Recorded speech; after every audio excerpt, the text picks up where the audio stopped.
Hello there. Good morning, good afternoon, good evening. Hi. Today's goal is to get through the rest of the storyline for the event. And yes, a recap. In the last episode, our girls are doing some girl boss things, while Uncle Meng unfortunately kicked the bucket because of the aloof lady. But on the bright side, you know, waifu was reunited with her father, then they had an epic father-daughter fight as one do. And apparently, aloof lady isn't on Papa's radar for when it comes to powerful warriors, which is kind of a big oof. But at the same time, that just shows how powerful he is. Like, heck, he could even hurt her, which is amazing, considering how scary the aloof woman was. And I still think it's hilarious how the others are just slowly watching over the girls, like from a distance, of course, just making sure they're doing things alright. It's like, oh, it's their first big mission. I gotta make sure they're doing good. Let's just watch from a distance. But now it's gonna be the finale. Also, Zule got his first W by being helpful. Now, Ancient mutters. Let me just stare at the map real quick. And that's not too bad. 4 entrances, 2 exits. Yeah, it's fine. That'd be good. Plus, I shall keep my current team so then that way I can just auto-farm. Heh. Hey, my bag. Don't push. There's plenty of time, folks. Don't panic. Get in line. Careful not to step on each other. Mama, I'm scared. Don't be scared. Just hold my hand and stay close. Where are we going? There's a big storm coming. So we're going to a safe place where we won't be blown away. Massive shadows begin rising from the outside of the walls, blocking out the sun. The 4 guardians of Yumen, retractable external mobile barriers known as the Wind Aegis, designed by Tumu Tianchi, and built by the Military Department of Smelting and Fabrication. For centuries, Yumen has served as Yan's border bulwark, and the Wind Aegis has been her shield, protecting her from the sandstorms, winter winds, and originium storms of the Great Desert. The 3 winds shall not pass as long as the 4 guardians stand. Wow, it's so tall. I've never seen the Wind Aegis deploy in all of my 3 years in Yumen. Nothing to gape at. Yumen's walls are tall and fully equipped with originium defenses. Mundane catastrophes rarely require the Wind Aegis to be deployed.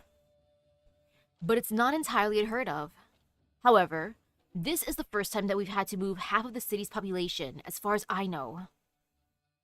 So, what is the class of this catastrophe? So big not even the Wind Aegis can hold it back? The Wind Aegis lock into place. Steel plates interlock so tightly, not even the wind can get through. Long lines of civilians move away from the walls and the shadows that the Wind Aegis cast. Perhaps comforted by the sturdy presence of the barriers, the crowd calms down after some initial chaos. The poplars that grow on the borderlands have grown used to the wind and sand. What's the matter, scared? Man your post. Don't think about anything else. Keep your eyes open. The Shanghai Zong are still in the city. Anything can happen with so many people moving about. Protect the commoners. Okay, we'll protect them. You're still here? They've been broadcasting all day. Yumen is about to run into a catastrophe. And those on the east side need to move to the shelters on the west side before noon. I know. The catastrophe cloud isn't here yet. I need to pack my things. Here it is. I could lose the tables, the chairs, even the building, but not this recipe book. Say, you could come with me to Lungmen if you lost the inn. Don't say that! Sorry, yeah, that's bad luck. I just figured your culinary skills would do well in Lungmen too. I've had the chance to see you work up close these few days, after all. Nah, can't have that. Where would the people of Yumen get my special sauteed meat if I left? Are you a native of Yumen? No. I was born in the Heartlands and went to Lungmen to seek my fortune. I came over when the cities linked. wanting to see what things were like in the north. Then I lost my wallet and started working at this inn to make ends meet. Now I've been the innkeeper for years. Oh, it's pretty cute. I like how he ended up liking it here. Especially the specific job. Like, yeah, now I'm the innkeeper. I started off as probably like a dishwasher. Then I moved up in ranks, and here I am. Oh, happiness. Yes, the aloof lady in Lee at the restaurant where she's like, whoops, I mistook you for someone else. Mm-hmm. And yeah, that makes sense since that one brother did want to have or take on Lee's appearance. So she's like, oh, I guess they look that similar. The building doesn't matter. Houses can be rebuilt. Absolutely. Well, I'll help you back up.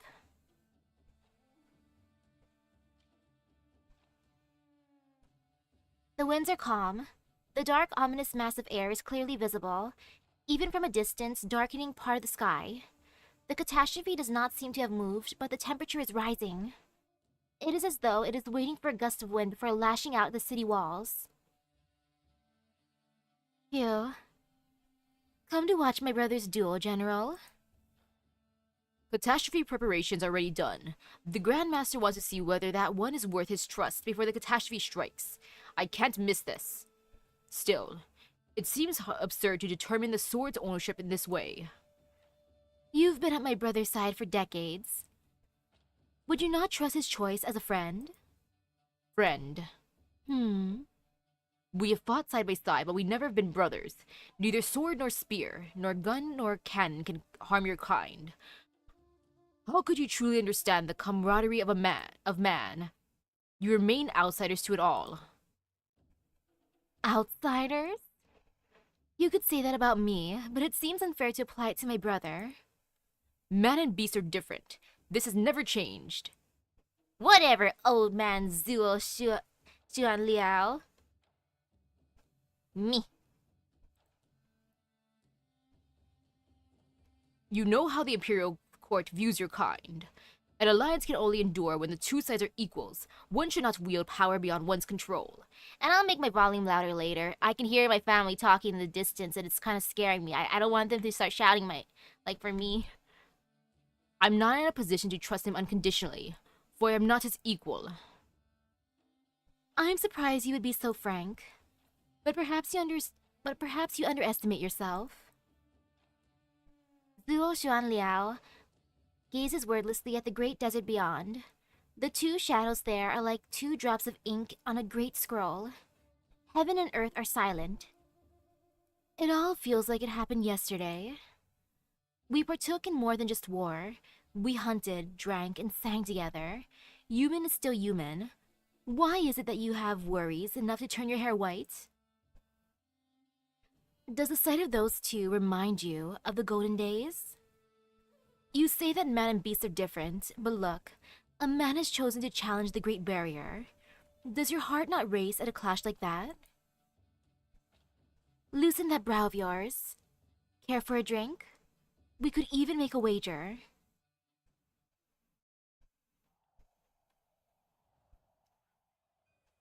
Now there's a desert. Good. You finally agreed to fight me. Sorry for making you wait. It's only been 3 years. I could wait longer if you have unfinished business. 3 years ago. Hold it. That was just one exchange. It was enough. We traded 3 blows in that exchange. Someone could have been hurt if we were using our full strength. But you're holding back and I can't use my full strength either. That's no fun. Sparring is about restraint. Screw sparring, screw restraint. Let's have a proper fight. All the kung fu under the heaven evolved in a single struggle of life and death. You're not talking like the top-ranked fighter in the human arena before Board of Fame. You have a point, however. Fine, I know. You have a job to do. You're not in a position to go all out. When are you quitting? We'll put this off until then. Well, I have no idea when that might be. Guesstimate it for me. Could be 3 years, 5, 10, maybe more. Alright, I'll wait. You're right here after all. I'm not worried you'll run away. And he waited. There's always more to do. This is the right time and place for the fight that I owe you. I should explain that I have my own reasons for doing this. Oh? There's a tradition of military commanders sparring before their troops prior to a campaign, in order to inspire the men. He's more dedicated to fighting Chongyu than he is to his own daughter. It's kind of sad. And heck, his own wife. I wonder how his wife feels. Like, we kind of see how waifu feels, but oh man, mama must be even more pissed. Yumin is about to fight a catastrophe. This bout between you and I will inspire the warriors of the city. Suits me just fine, as long as you're not worried about losing face when I make you eat dirt in front of the whole city. Ha ha. It's been many years since someone challenged me like this. It's been many years since I've seen someone worth challenging like you. Ready to give me your all? Hold nothing back. Victory and defeat lie in the hands of man. Life and death lie in the hands of heaven.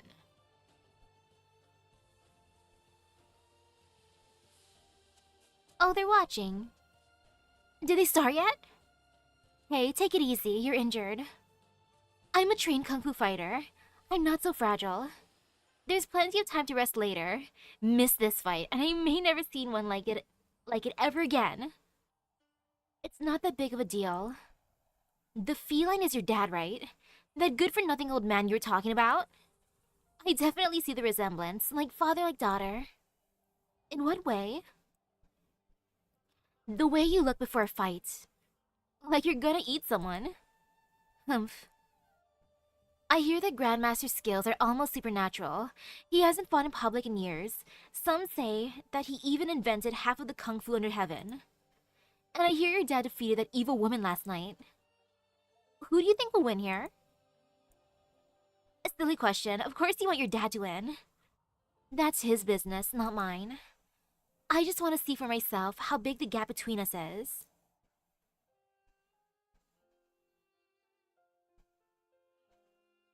Mr. Liang, I didn't think you'd be interested in such violent business.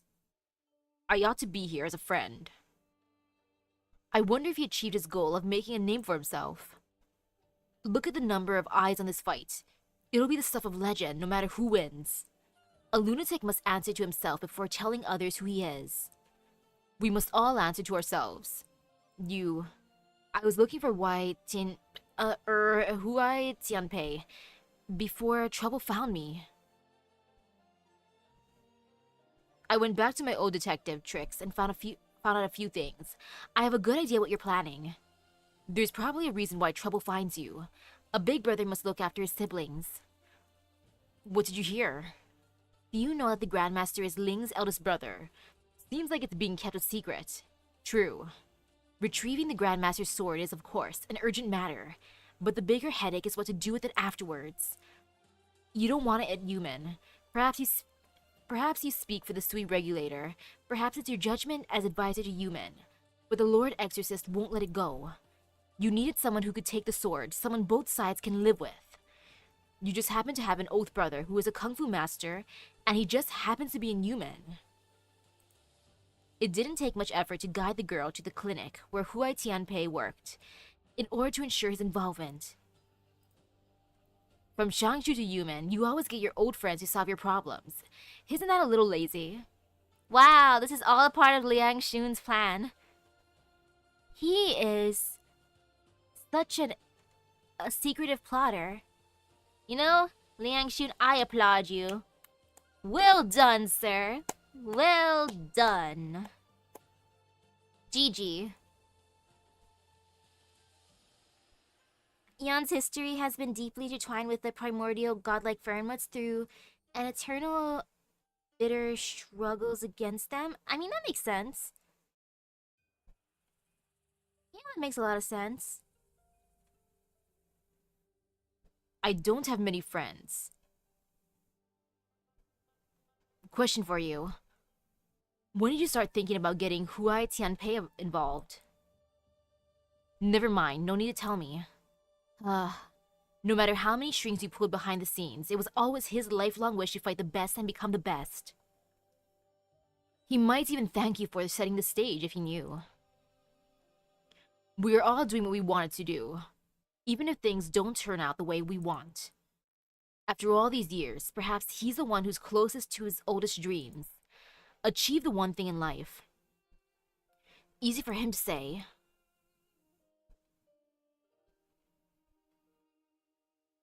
Mr. Huai came despite his injuries. He would have come as long as there was a single breath left in him. He doesn't care if it's the last thing he does. I know Mr. Huai came to Yumen to challenge the Grandmaster, and the Grandmaster accepted the challenge.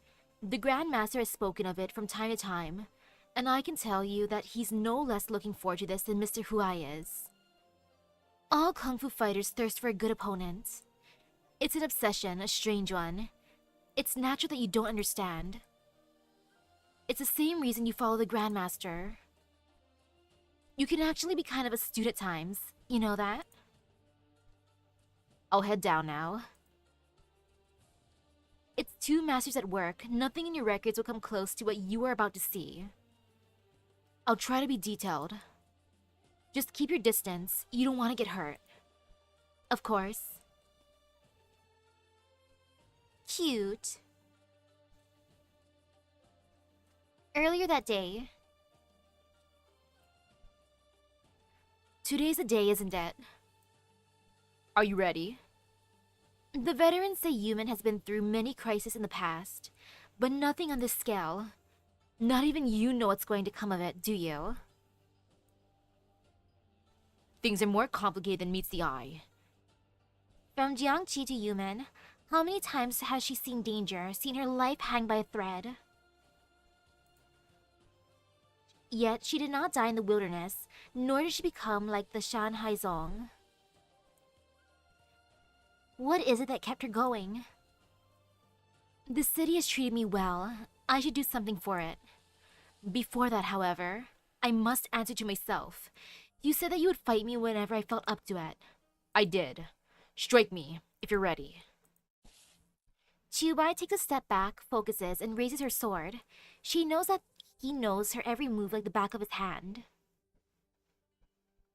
An eye for an eye. Is there wisdom in the saying, or is it simply a result? How many people have fed the Finns by the river fort? Should their family seek revenge on her father? How many people would seek revenge on her if she killed this one in front of her for the sake of her own revenge? The cycle of vengeance never ends. Should it really be hate that keeps her going? How long has she been thinking about that question? The 5 years that she has been around this man, seeing all that he saw? No longer than that. Her sword has seen blood every step of the way. Jiangqi to Yumen. How would she judge those dead by it? Anu, hello. I mean, if the aloof lady is looking for the one traitor of kin, good luck to her. That is why she came to Yumen, for revenge and to learn. Exact what must be exacted, and discern what must be discerned.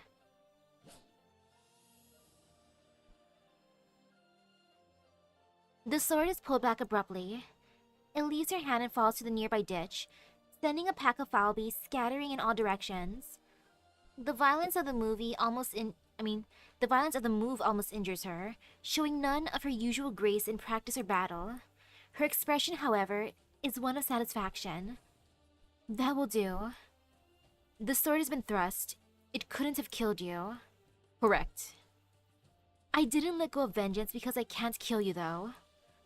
It's just not worth my sword anymore. When did she find the answer?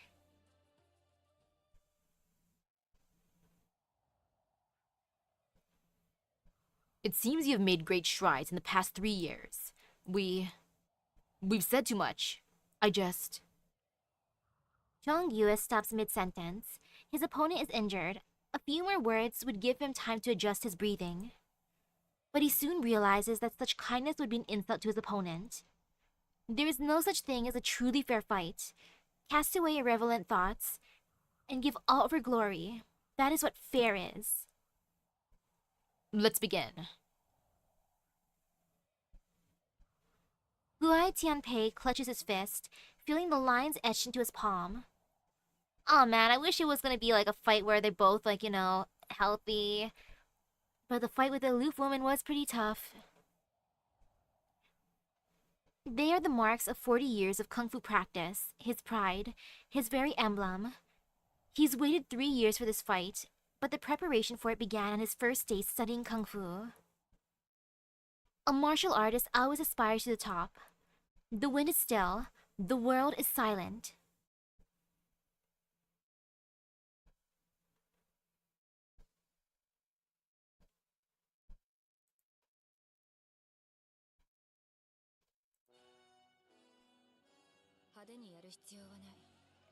Oh, the traitor is the full Sui, not the...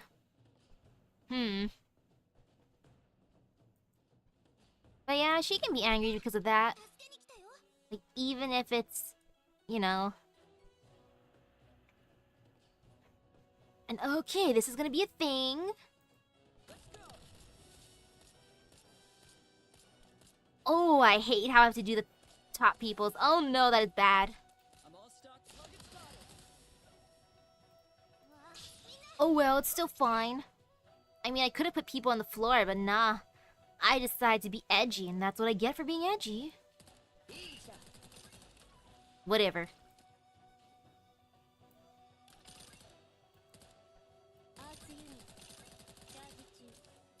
Yeah, this is fine now.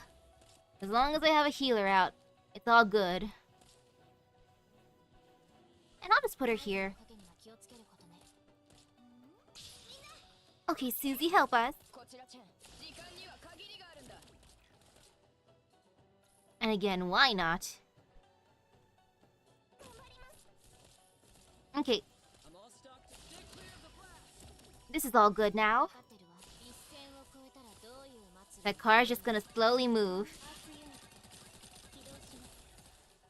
Oops, clicked on the wrong person. Oh well.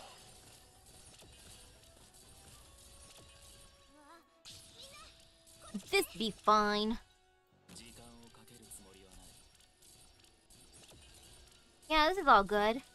And I can start putting people down here, as in Texas, because she can do a thing. Like, look at how terrifying she is.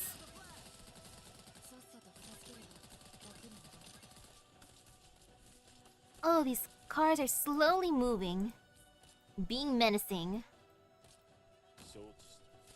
And now, time to use this. And there. This be fine. Man, the one that got away though. Ah well. No regrets.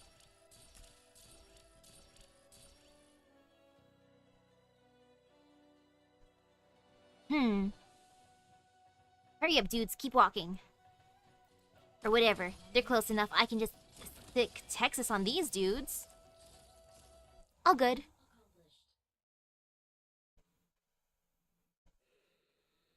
I saw 2 children fighting over a fruit in that blurry mist.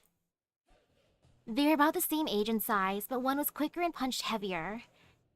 And he knocked his foe to the ground. He gets the fruit. To the victor goes the spoils. I saw that hunt. Humanity declared war on them. Mortals brought down gods that they could not even fathom, at the price of millions of lives. Victory or death? What is the meaning of Kung Fu? Strength, skill, an instrument of killing? One man, no matter how strong, can never overcome an entire army or battleship. Is assassination and backstabbing a kind of skill? Why pick one's means of killing? Why study it as a school? Searching for an answer before this obstacle, I forsook my power, sealed myself into a sword, and built myself a human body. How long has it been? How long has it been since the last time I encountered an opponent against whom I could give my all?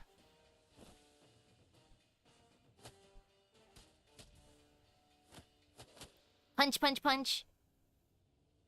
Round 8. The Grandmaster takes one step back before his opponent's assault. Huai Tianpei's fists are exhausted by the time they reach the Grandmaster's palm. Flex his bones. Huff. For 40 years, I have studied Kung Fu. I have never seen a mountain I could not overcome, never known defeat. My first Shifu told me he had nothing left to teach me after 6 months. Each subsequent Shifu that I studied under sent me away for after a year at most. There are hundreds of Kung Fu schools under heaven, but what use are so many moves when you only have one pair of hands and one pair of feet? I will practice my own Kung Fu, heavier, faster, more precise, but this man before me. Round 9. Huai Tianpei strikes at the Grandmaster's flank, cutting off his retreat. Punch, punch. The Grandmaster stays still and strikes back with equal force, cutting off Huai Tianpei's attack. The outcome is already clear. Who could take 9 hits from this man?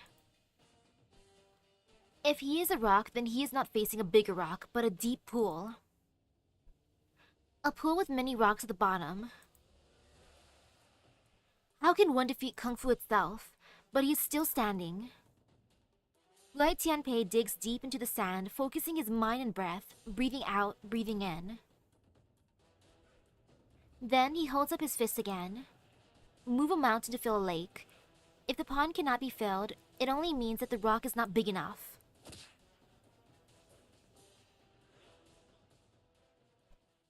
Coughs blood. Oof.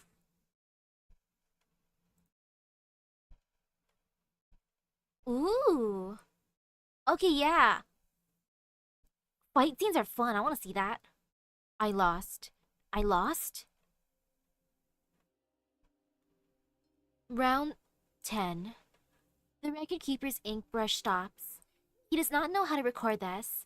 It could not be simpler. Punch, hit, separate. No forms, no variations. Just force against force, like 2 children fighting over food.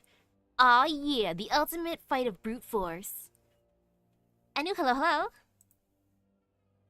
The only difference is that they are fighting over victory. How am I doing? I feel pretty great. I was tired earlier, but then my auntie dropped off some food and oh gosh, it woke me up. It was some sort of pan-fried kimchi dish.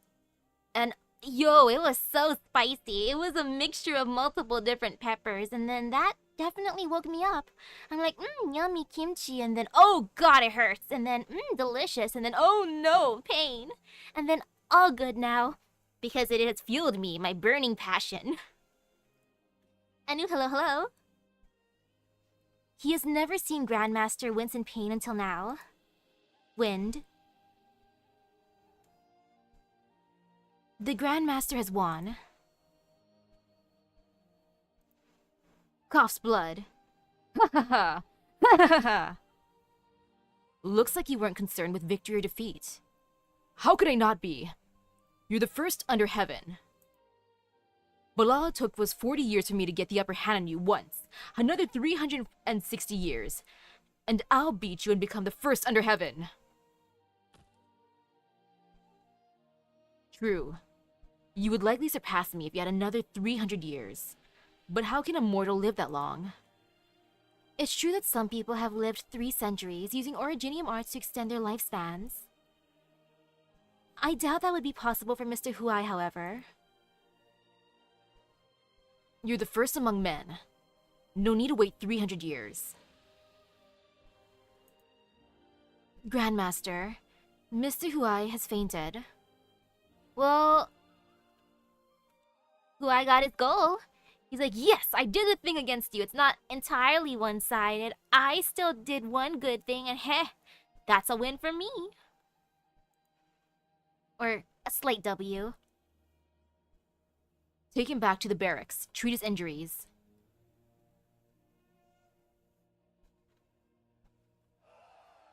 Cheering. Bangs on sheaths. Liang Shun, that man is your friend? Yes. Do you think he can be entrusted with a sword? In terms of skill and character, there is no other choice. Very well. What say you, Lord Exorcist?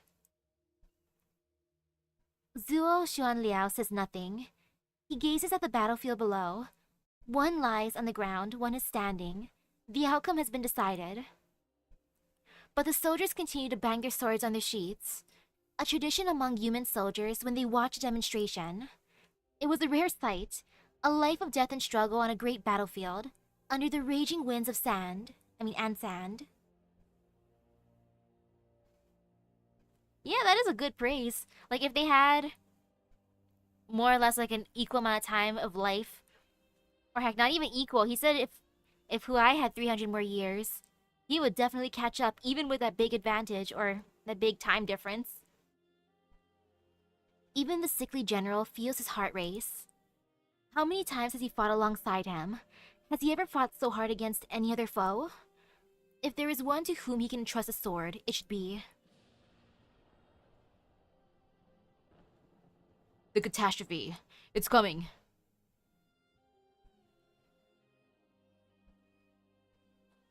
Sandstorm?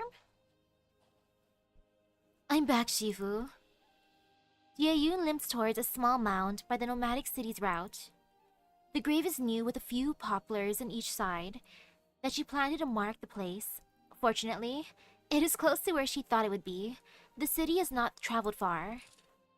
She bows down and places a sword at the grave.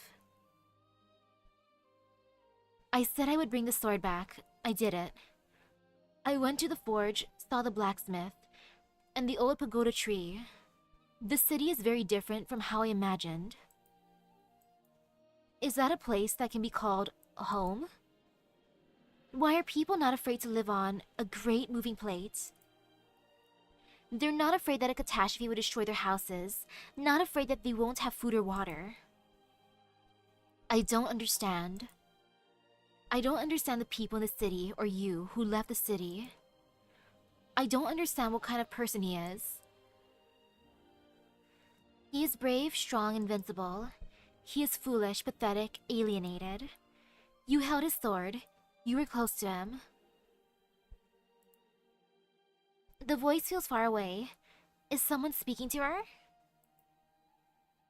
She suddenly wants to see what the sword is like.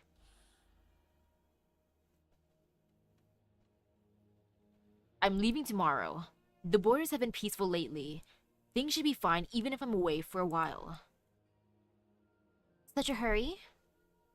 Your condition, and that of some of the others, they can't wait. Just because there's no doctor here who can treat it doesn't mean that there's no one in Yan. If there's no one in Yan, perhaps there's another in these vast lands. I have a brother who may be able to do it. I want to meet Dr. Bro. You know, summoning Dr. Bro would be fun. Take care while I'm away. You're not a doctor. Why don't you ask what the patient wants? My days may be numbered, but I want to see other places with the ones I have left. All I've seen in my years a human is sand as far as the eyes could see. I want to travel while I still can ride a burden beast.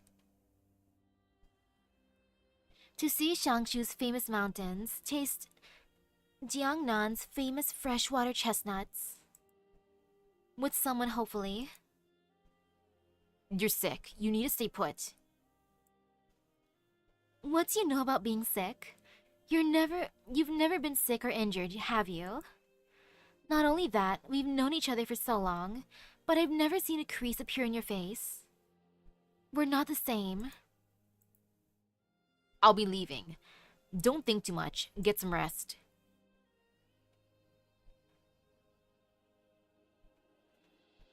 Is this a dream? Oh, she gets to experience some of her master's energy, or memories. She draws a sword.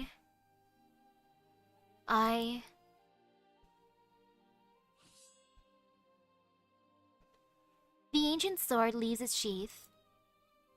Its shape is somewhat unusual, but otherwise, it is an ordinary sword, not even sharp.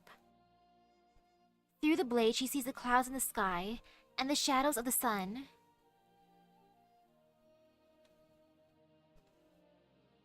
So this is how you separate yourself from it. So obvious it was hardly worth thinking about. You're the one who became most like man. The sliver of the ghost leaves quietly. He has found the answer.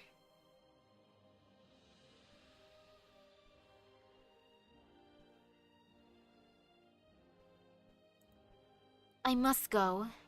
I need to return the sword and ask him face to face.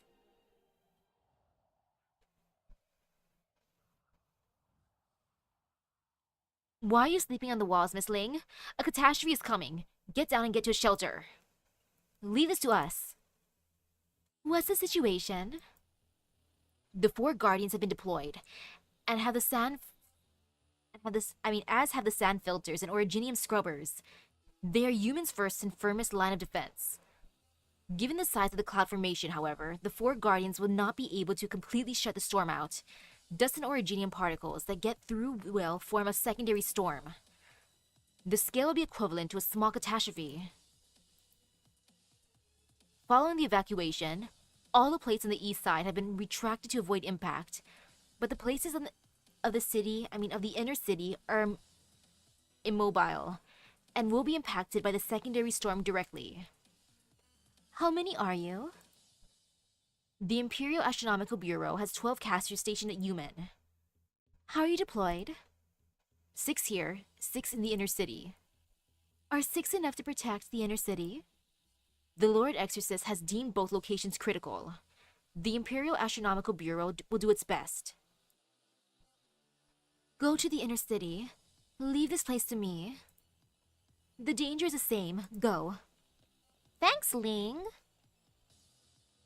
Last time I saw a scene like this was decades ago, when I first came to Shangshu.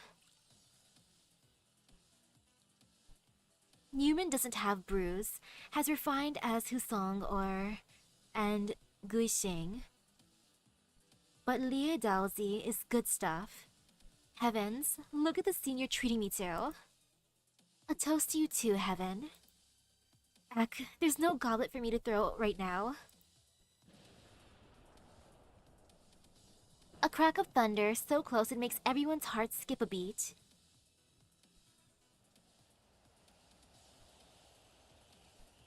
Oh yeah, no worries. Plus, this is an event. An event that takes place, like, way far into the story, I guess. The dark clouds are above the city in an instant. Thick masses of air pull the sky down, while the darting arc lightning looks almost alive. Raindrops evaporate the moment they form. The air is so dry that the slightest contact could set something on fire. Yumen serves as the flint.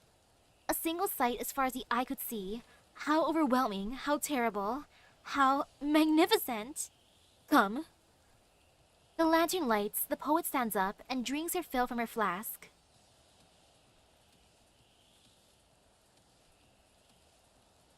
I mean, to me that sounds like a pretty good strategy. If you can't avoid a catastrophe in time, might as well put your casters out. Like, casters, please, help protect this place. At least the critical areas.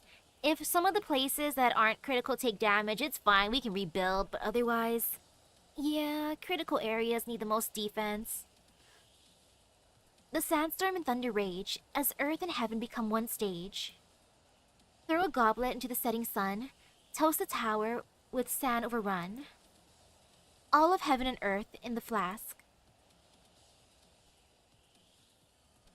And it's a good thing they have at least 2 sand masters here. Cough, cough, the Lins. Increasing output. Keep it up. The dams must run at maximum power. The sand sluices have never been asked to churn so much sand, even with human at full speed. With the city stationary right now, running the sluice dams at full power without the normal offloads would result in very high wear. No time to think about that. If all the sand and originium dust that the wind Aegis blocks piles up in front, it's going to swallow Yumen's foundation, jamming the whole city. Aw, they're back. Hey, Shanghai Zong ringleader dude. And goon. Maybe you should worry about yourself right now. What the?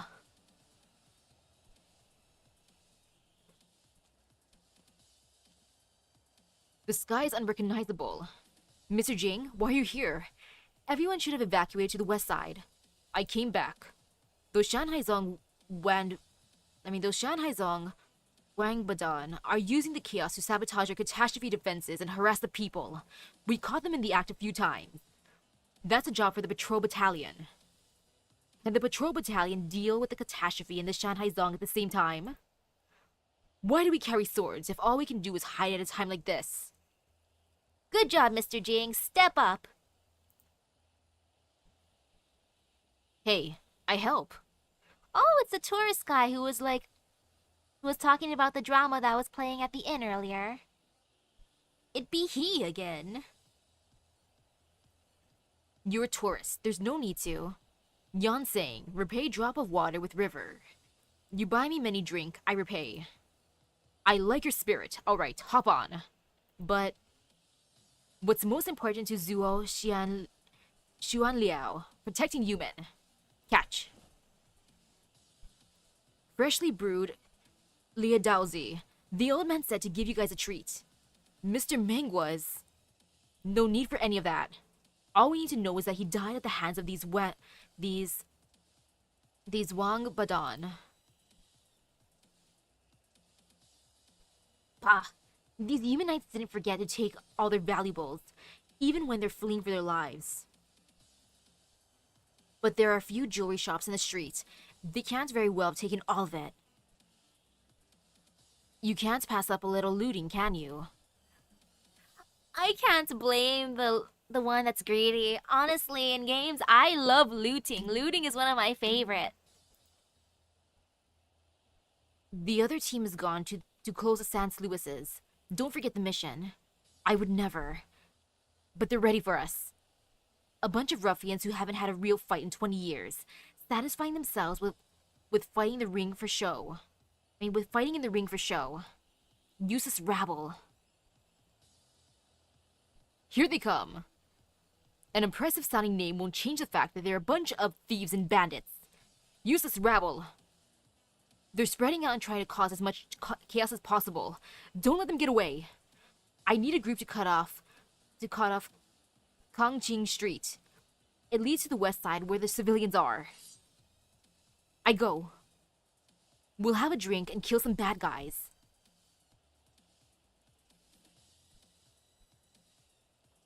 Let me guess. Each time they apprehend someone, they get a shot of whatever they want to drink. Why does the trip back feel so far? The wind and sand are getting... Found you. Good thing your footprints weren't completely wiped away. You weren't lying about planning to come back to Yumen. Why are you here? To get the sword back, and to make sure you're safe. Why are you hurt as well? No time to talk about that. We need to get back to the city. You were lucky to survive the jump down the Sans Lewis. Your injuries will take a long time to heal, though. Here, hold on to me. What is it? I must be seeing things. There couldn't be anyone else out here at a time like this. Let's go. Who is he seeing? Oh, mysterious. Yumen has come to a full stop, slightly off the expected location. The catastrophe has reached the eastern side of Yumen, unable to hail Lord Wei at this time. We're climbing.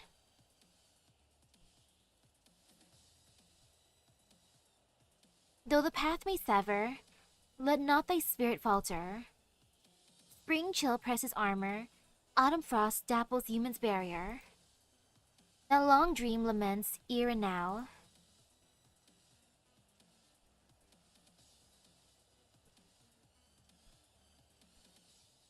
Just look at Miss Ling. The excitement is rubbing off on this rat.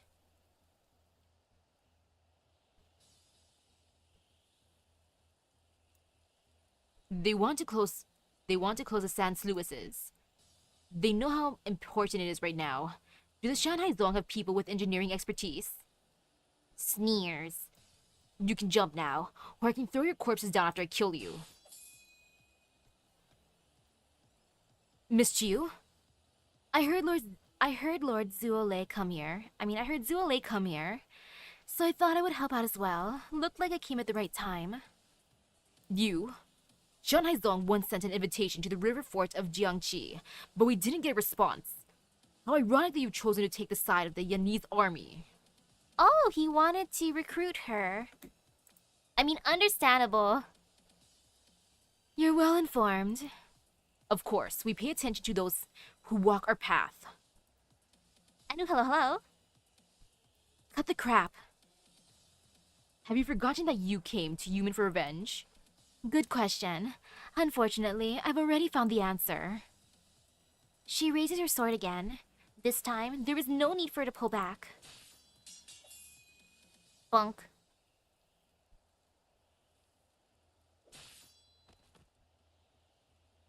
The man from Sargon swings at the Shan Haizong member, trying to attack the soldiers, forcing him back.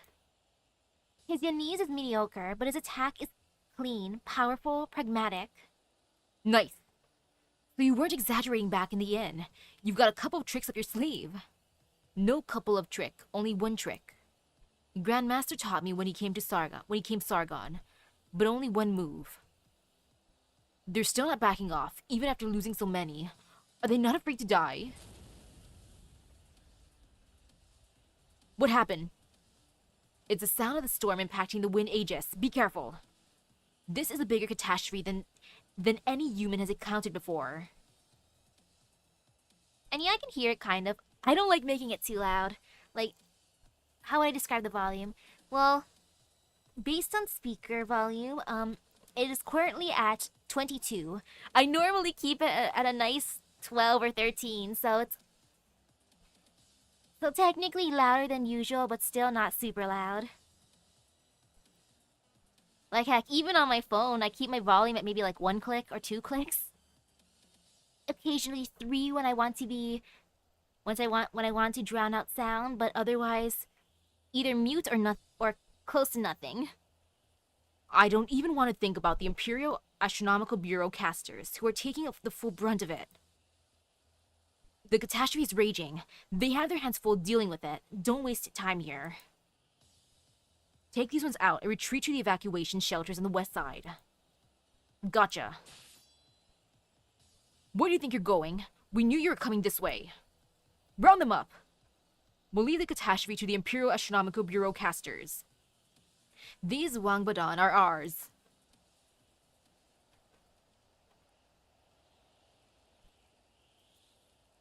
The sky is broken. Gravel and rock beyond reckoning clash, roll and rub against each other in the maelstrom, screeching like metal on metal.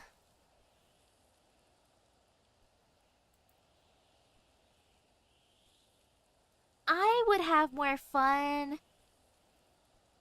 Slash would rather be the guards fighting the Shan Haizong rather than the casters doing stuff at the barrier.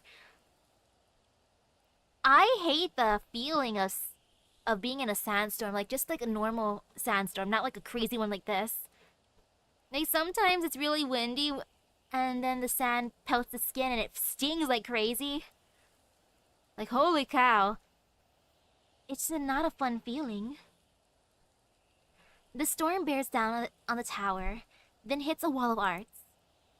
Hold your ground. Warm up. That's a secondary storm after it passes through the wind aegis. Mr. Lin, what are you doing here? Lending a hand. We can handle this. You should go back. To where? How am I supposed to get my afternoon nap when there's a commotion out here? Come on, let Mr. Lin do the thing. He is a sand expert.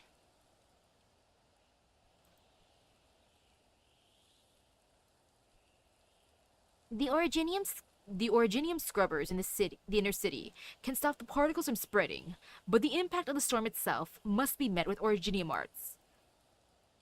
One more warm body. Lin steps forward. He has already taken off his coat. I've manipulated sand for decades. I might as well find a coffin to sleep in now, if I can't make myself useful at a time like this. Or are my little tricks just a burden to the great Tianxi's? Just be careful, sir. Make way for Mr. Lin. That's right. Dad, I've been looking for you. Perfect timing, Yusia. You're hurt. Will that get in the way of anything? Watch. You still have much to learn when it comes to arts. The storm converges again in midair and approaches once again. Dirt and rocks spin chaotically on the outer edge, while the air has been so compressed at the center that sparks are flying. The heavens roar, then silence. A wall of sand rises, filling every gap in the wall of arts, pushing it slowly but steadily forward. 1 meter, 3 meters, 10 meters. Lin stands at the center of the casters, a great tree that budges for no storm. I've never seen arts like this before. To achieve such stability over such a large area. It's coming again. Lin Yusia has never seen the full extent of her father's arts. It has never been needed for his enemies. The shadow of Lungmen leads a regular life, taking walks through the streets, enjoying a bowl of finball soup, visiting people, living and dead, and also apparently going to concerts, aka Emperor's concert, and just causing a ruckus. Most of the time, he is smiling, nonchalant. There are few things that make him bare his fangs. He looks much smaller without his coat. Yusia can see his arms begin to tremble, like thin branches that could be broken by a stiff wind at any time. Help Mr. Lin down. He has taken the brunt of 4 waves of originium storms. He can take no more. Coughs blood. Dad?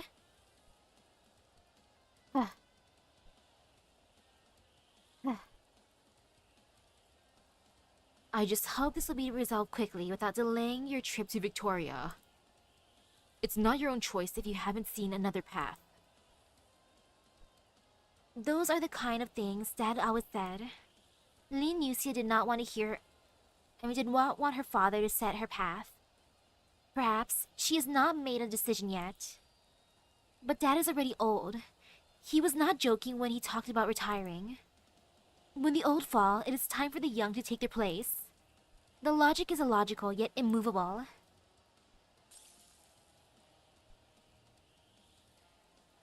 Yusia steps forward and takes her father's place, shielding him behind her. Yay, more sand arts! I believe in you, Lin Yusia.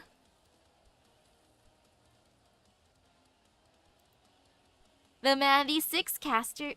Oh, actually, it looks like more than 6. They said there was supposed to be 6 casters. I can see, like, at least 8 shadows. But yeah, they must be in awe. Like, yo, look at these Lins. They are so powerful. They're awesome sand magic. Or sand arts. Miss Lin. Don't speak. You're all injured. Adjust your breathing. Here it comes. Keep your eyes forward.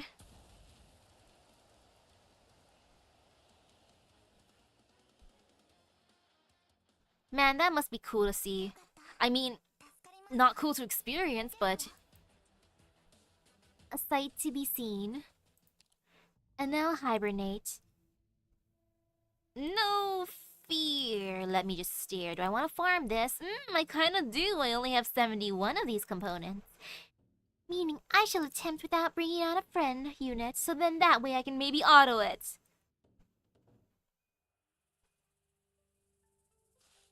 Crack. A thick layer of gravel has formed on the streets. Most of the south side has been spared the effects of the catastrophe. But at the peak of the storm, there was nowhere in Yumen where the sun could be seen. Crack. The lock is broken. The furnace has been toppled.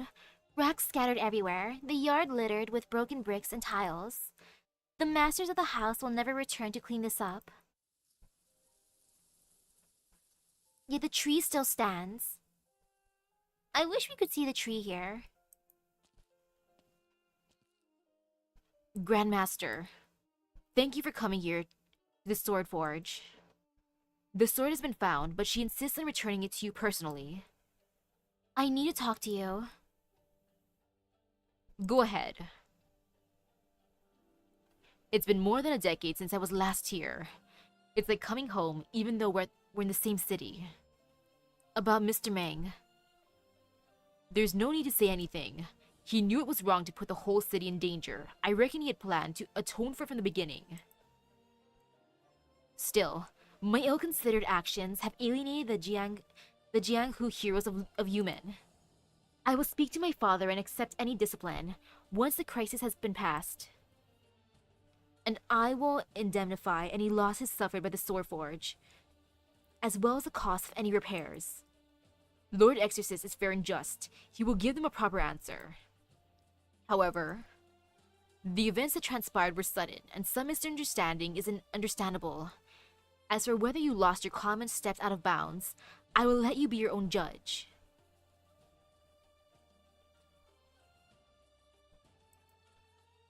I did what had to be done. My conscience is clear. From what I've seen of Changyu, I'm just imagining a dude who's like, I'm just ready for retirement now. I'll do whatever needs to be done until my retirement, and then afterwards, yay! I get to do what I want. So, right now he's just fulfilling his obligations in my mind. Like, okay, time to just check this off the list so then that way I can retire peacefully. Oh, come on, all this drama has to happen now during my, retirement period, whatever. Time to add this to the list. I'll just go around doing the thing. I'm sure you understand that the Shanhai Zong are even more dangerous to Yan than the Fahrenmuts. The Fahrenmuts may be powerful, but we won the hunt 1,000 years ago. Yan is even stronger now. There's nothing to fear. True, times have changed. What is truly frightening is a shadow that has been cast on the people's hearts since the primordial. Heaven and earth, the moon and stars, wind and rain, the changing of seasons. It is unfathomable, beyond a reckoning. When I see myself interacting with him, I mean, if I'm at the job place, I'd be like, congratulations on your retirement, sir. Or as a normal citizen, probably not unless he goes to the restaurant and eats. I mean, I wouldn't mind going to his fights, assuming it's free to watch the fight because I ain't paying for that. The Fahrenmuts were the same to the people of the time. Ignorance breeds fear, which becomes twisted into religion. To those madmen, we're the ones that are the outsiders. We are the traitors. Religion is simply another kind of obsession. The Shanhai Zong's activities never waned, even after the Fahrenmuts faded from the public eye. In the past centuries, they have absorbed bandits, pirates, robbers, and other sorts of villains. They use the Fahrenmuts as a shadow to conceal their activities. Sui regulator records indicate that the Shanhai Zong have done unmeasurable harm to the name in the name of the Fahrenmuts. The scale of their deeds is so widespread that complete elimination is impossible, and the vileness of their acts are horrifying. They have started to reach out to the proxies of your kin. They were thankfully foiled by the timely intervention of the Sui regulator. I doubt my siblings want anything to do with such disciples. However, the Sui's true form stirs from slumber, Yumen returns to its motherland, and the Shanhai Zong have infiltrated the city. It is a complex web, too complex to be a coincidence. Do you mean? All under heaven is the offender's go-board. The Shanhai Zong may simply be a place in his game. That's a serious accusation. Is it the Sui regulator's official stance? Or perhaps, the Shanhai Zong have already made contact with the Sui. Therefore, the Sui regulator sees this as the greatest Fahrenmut threat that Yan faced in its history. Yes. Tracking the sword, dealing with the criminals, hunting the Shanhai Zong. You are the youngest candle holder of the Sui regulator. and son of the Lord Exorcist of Yumen. In this matter, your burden has no equal. Yes. In a world of chaos, decisions of life and death must be swift and forceful as thunder. Err on the side of going too far. Better to be too harsh than too lenient. That is what you think. Yes. There is a young Zuo Xuan Liao in you. However, you seem to have forgotten Zuo Xuan Liao's last instructions when he ordered you to do 3 things in 3 days.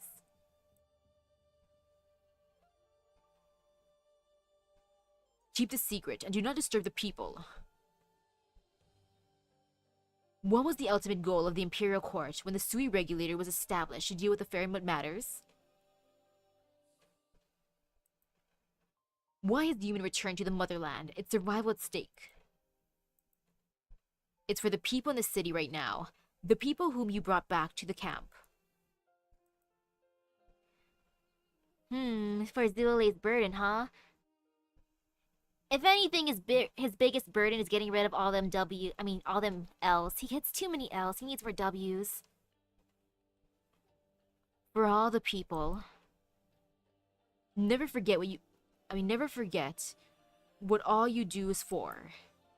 Maybe you were right in this instance, but a position of authority and holding the power to make decisions also means holding the power to kill or harm.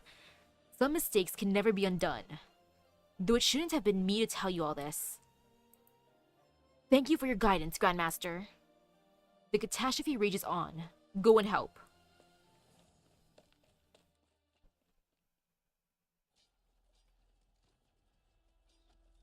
Boss, everybody, get in here.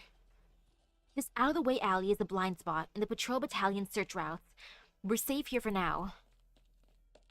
Finally, a breather. Is this all the men we have left? We lost the rest in the street. The human soldiers moved much faster than expected, setting up watch around the catastrophe defenses and key roads in a very short time. And those guards and brawlers who appeared out of nowhere. How? They were tough.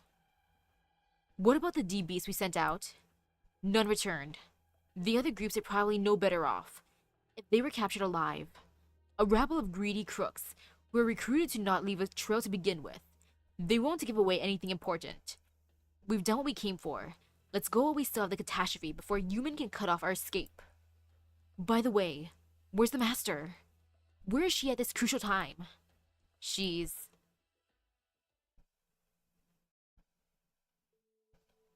Yeah, where is she? You. I took your sword. Now I'm giving it back. Since you returned it, I'll say you borrowed it. I want to ask you a few questions. I'll only give it back after you've answered. I know you're much stronger than I am, but don't try to take it by force. Very well, ask. Why don't you look anxious at all? Don't you care about the sword? A worldly possession, one that cannot be easily discarded. I wouldn't say I don't care. Either you care about it or not. Shifu was right. The way you beat around the bush can be annoying. The one who said that. Is the sword called Chongyue? Shuo. Chongyue is my name. Shifu often talked about this sword. But maybe it's not just a sword that she wanted to see. For the last couple of days, I have been thinking, is this Shifu's home? Shifu taught us how to fight, taught us knowledge from the nomadic cities, how to build sturdier houses to stand against the sandstorms, how to listen to the pulse of the land in order to plant crops and dig for water. Even in the barrens, the nomadic city that Shifu talked about was tall and strong. I saw how the people turned back, even an all-consuming catastrophe, when they stood together with each other. Everyone should have a place to call home. If home lets us rest without fear of disaster, or having to chase the seasons, then why did Shifu leave 20 years ago? The man does not answer. She was very ill, but she taught you Kung Fu? We Anasa are gifted with strong bodies. Shifu said that when one has a home, one must learn to protect it. We learn quickly. so that Shifu would not have to demonstrate over and over again with her sickly body. My people thought about taking her away from the barons to get treatment. Shifu always answered, "But how draining would the journey be? I would rather see how the Liadalzi I taught you to brew is coming along." Did you ever find a doctor? The man shakes his head. Not in the places I looked. I was going to look elsewhere when I received an urgent message from Yumen. The Shanghai Zong were wreaking havoc in Yumen. They asked me to return as soon as possible. So Shifu's illness could not have been treated, even if she never left. Yes. Shifu said that the cycle of life and death is something everyone goes through. A little longer or shorter doesn't change anything. What really separates us is the age between life and death, and even more cruel illness. What can be seen but cannot be helped merely makes one troubled. The first batch of Liadalzi was finished before Shifu passed away. She drank it with us and heard us sing a song with no name. It was an old song that the Anasa sang for our dead kin to put their souls to rest. Shifu asked what the point there is in singing a song for her, if she can't hear it. Let me hear it while I still can. Good, she didn't die alone. I was eating at the inn yesterday and saw that people were preparing to see you off. Did you? Are you leaving? It's been more than 100 years. It's time to go. You've been here so long. Isn't this your home? Many people's homes are somewhere else in Yan, but they stay here to protect the city. But where it's going, I can't go with it. Would you have gone to look for Shifu if she was still alive? The spring comes and goes, leaving the autumn heart despondent. Such is mortality. You are like the Anasa. Anasa, those without roots.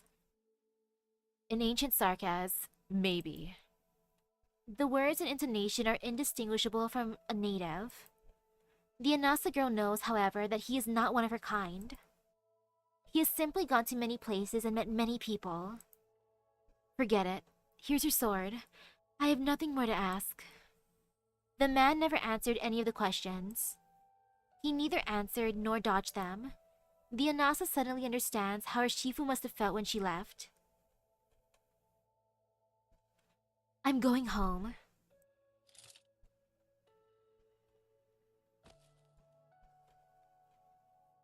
Jia Yun just wanted to know more about her master and about Chongyue. Though I can see why she'd be kind of annoyed, like, wow, this man doesn't want to answer my questions, huh? Whatever. The Anasa girl falls to the ground. She has passed out from sheer exhaustion. Her injuries. She pulled a sword. The ancient sword leaves its sheath. It looks no different, save for the vestige of an old friend. Almost gone now. The medium is a jade on her forehead. She used to wear it, saying that it calmed her mind and warded off evil. I see. A move decades in the making. But a poor one if the sword was the only goal. The one in the city? He had his eye on one corner of the board, ignoring the other. Ooh, good night to you. And thank you, thank you. Huh. So this is what it is. This is how you've fallen. How amusing. Oh? It's the aloof woman. I want to see how you swallow it. The shame. Thui?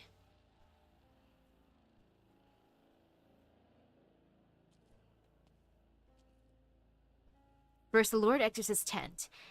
Now the central room of Yumen's inner city. Have you never been taught that it is rude to come uninvited? You got your sword back. Just now. Looks like he has discovered your secret. So you have met my brother. You separate that part that belonged to it and sealed it away, while he wants to take its place. The attitude with which the two of you treat it, what you are doing is bold and interesting, but ultimately foolish and pointless. Perhaps no more than what you're doing right now. You're not here for the catastrophe, for the city, or for what I hold in my hands right now. You made all this mess just to ask for directions. You wanted to know where the Sui is. How dare you compare those things to it? You are slow in the uptake. It slipped my mind as to who would be so interested in it, other than the Imperial Court and my siblings. You have forgotten what you used to be. Only a Farinmut would seek out another. Long time. No see. An utterance with a million connotations behind it. Poignant lament, cold sarcasm, or seething anger. 1,000 emotions exploded at once, then dissipated. They dig wounds in the depths of memories immemorial. In time beyond reckoning, they engaged in dialogue from afar as such.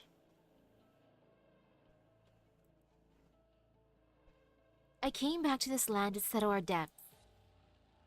But what right does a fragment sealed in a trinket have to engage in dialogue with me?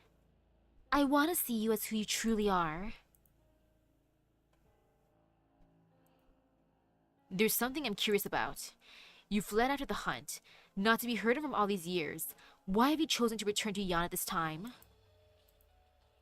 It was my brother who awakened you. As for the Shanhaizong that appeared with you, they, just made some company on the way. I encountered them in the desert. I shared the forming catastrophe I saw, and I made a little show of power. They were surprised that someone could know the Farinmut so well. They were convinced that I was a herald of the Farinmut. Some were pretentious, some sincere. All strive to prove their faith to me, worshipping bits and pieces as they claim to have come from the Farinmut. They curse their own kind and imagine overthrowing all order. They look down on mankind, utter meaningless words, and implore me to communicate their faith. Little do they know that the object of their faith itself stands before them. If your encounter with the Shanhaizong was by chance, and you had intended to sneak into the central room all along, in order to lock onto the Sui's location through humans' navigational coordinates, why are the Shanhaizong here? To destroy human? Not very likely. Until they met you, they didn't know there would be a timely catastrophe in human's path. I'm not interested in mankind's petty machinations. I just needed some hands to cause chaos. In human terms, you manipulate your followers, and to become infected with hysteria and start thinking about one's own existence, even denying it. Only slightly more amusing than those who remain foolish from the first moments to their last. That is to say, not very amusing. What would they think if they knew that their God thought so little of them? Since when have we needed the faith of such puny beings? Except for fools like the Sui.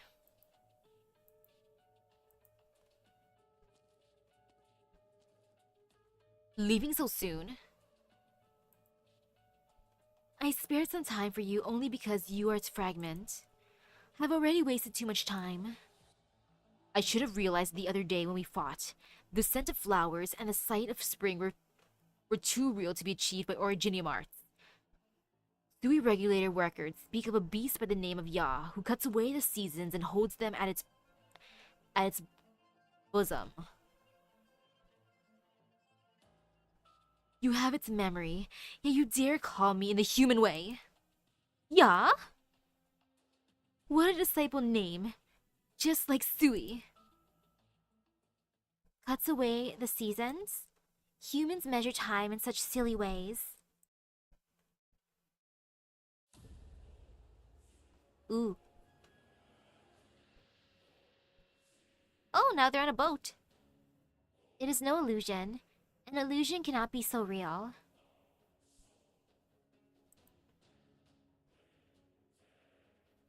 Man, she's lucky she ran across those Shanghai Zong dudes. It's like, oh, perfect. These people, I can use them easily. That's fun. It ceases to exist in some other fleeting time. It exists in this never-ending present. Time has stopped. 8,000 years of spring, 8,000 years of autumn. A maze that has no ending. Time has not stopped. A lone boat on a river, each one standing on one end. A ripple spreads from the end of the boat. You're trying to make me stay? Yes. You demonstrate incredible mastery of space, but I must make you stay. Even if I can't.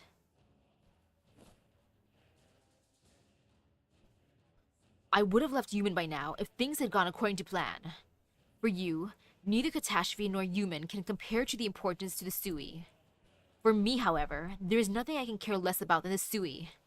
For you, all that is happening outside is a fleeting cloud. For me, it is the damaged walls, broken houses, suffering soldiers and civilians, and one old friend who died with regret. The catastrophe has not passed. They do not even know that you exist. Someone must make a stand for Yumin. I guess there's no one but me to do it.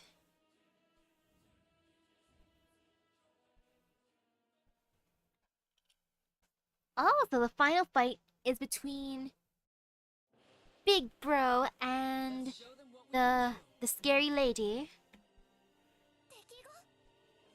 Wait, where are they going? Okay, over here. I see.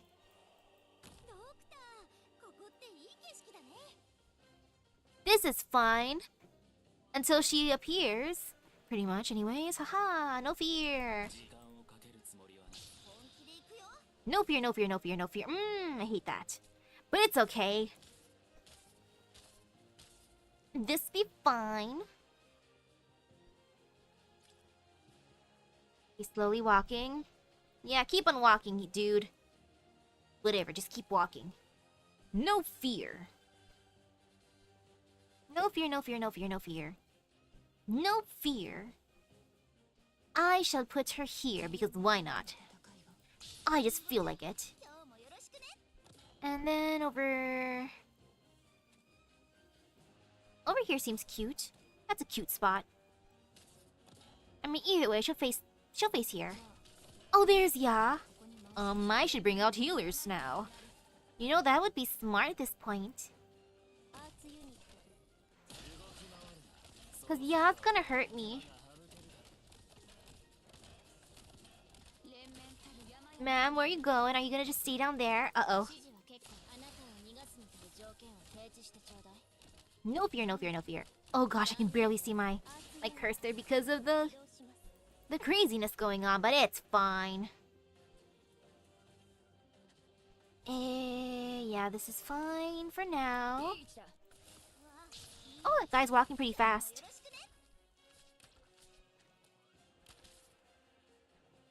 I shall have my precious Susie doing a thing here. And I should bring another healer because healers are good. They make me feel healthy.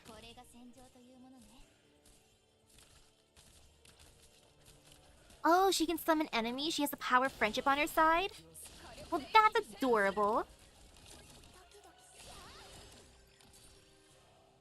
Uh-oh.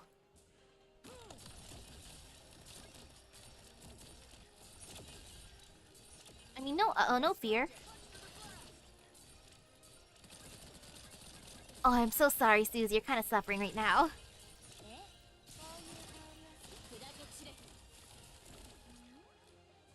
Well, this is just gonna be craziness, but I'ma do it. I'ma quickly, wait a second. I'll make it slower.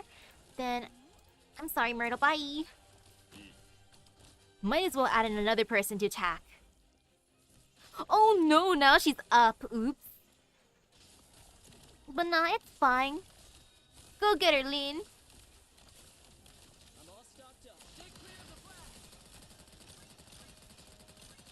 No fear, no fear, no fear, no fear. No fear, no fear.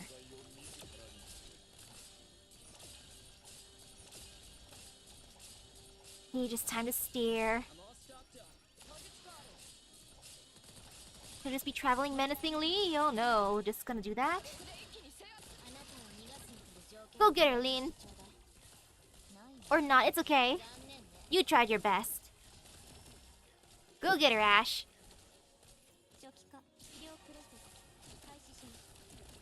Or maybe Susie will do the thing.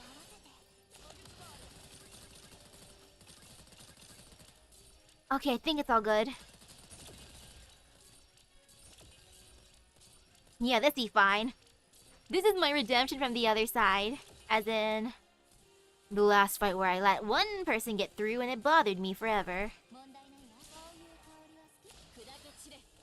Now it's fine. This is the redemption arc.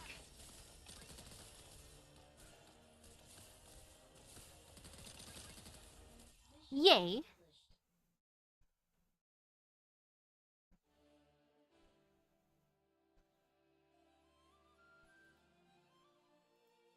I can see why Waifu's dad didn't say she was that scary, because there wasn't too much fear.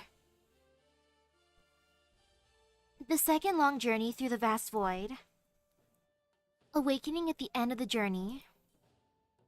Regret, shame, anger, disorientation. But even more so, confusion. You want me to stay? Then answer my question for it. I came so far to find you. Did you know that those ants have dug through mountains and filled in rivers, calling the scars they leave upon the land cities? Is this frail and thick land still the cosmos that we once lived and frolicked in? Did you know that the marks they left before they died remain on this disciple city they call human? On this despicable city they call human. The ants have not repaired it for thousands of years, calling it part of the glorious journey towards civilization. This is the city that your fragment has sworn to protect. It is it. I am I. Heaven's repressed anger. The boat continues to sail. The plants on the plants on the banks grow shorter, pressed down by the snow. Do you remember how our consciousness journeyed the sleepless void and became the first living beings here? Do you remember how we watched the sun rise and set, giving order to time and objects, and heaven and earth took shape? Do you remember that I which broke the heavens? We watched and clashed in the cosmos, the rivers turned red, the mountains leveled, and the bodies piled up until they reached the clouds, becoming new mountains which they rotted away. When they rotted away. Such a magnificent thing a true war is. Heaven's repressed anger.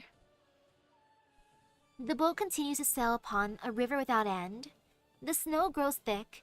Each question echoes like an avalanche. It is white up above and down below. The sky there so low that one only has to reach out to touch them. Why would one who has seen such an era care about the ants between its claws, and the dust that they stir up? To deceive humanity, you meddled with cloud and rain, sent preposterous blessings in the heavens, helped the so-called true lung triumph. How utterly meaningless.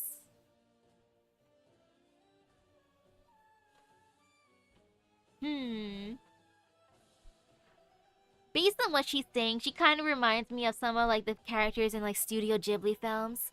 How like they get upset because of what like people are doing to the land. Why do you answer them after 1,000 years? Harass, provoke, hunt, and kill your own kind? Compared to their ancestors, puny but brave, these ants are feeble, despicable, filthy. Why do you want to rule over them? Why do you want to become their god? Heaven's repressed anger. Since time immemorial, has our kind ever seen the shame that you have put yourself into? Answer me, my kin.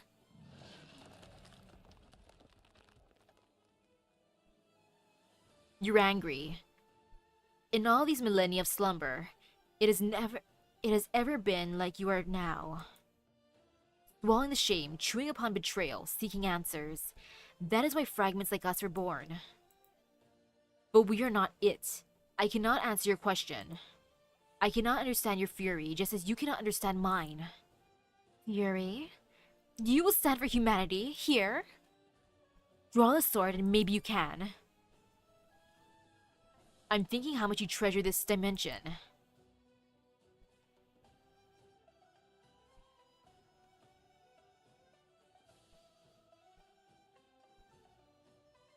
Born in spring, prosper in summer, wilt in autumn, fade away in winter, cut away the seasons and hold it at one's bosom. I could imagine how you hurriedly cut away this little pocket and took it with you when you fled Yan 1,000 years ago. How you hid in a remote corner of the world, flipping through the pages again and again, licking your wounds before a snippet that will never fade. Since when have the Fahrenmuts become so sentimental? How is it different from those feeble, despicable, and filthy humans you speak of? 8,000 years of spring, 8,000 years of autumn, the snow never stops falling. This little corner will never be itself. This is how you measure time. How silly. Days, months, years. Winter turns to spring, then to winter again. Time can be divided no matter how long. One mind, one will, one move. From equinox to solstice to the next equinox. Humanity has always been so. Breaking down life into tiny constituents. And perceiving everything with those constituents.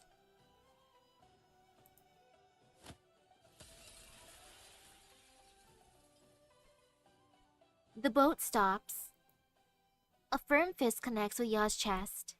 There is no extraneous motion, only the utmost simplicity. Chongyu reminds me kind of like of, I guess I would say, the current generations versus Ya would be the older ones talking about the good old days, yada yada yada. And he's just like, yeah, I can't relate to you.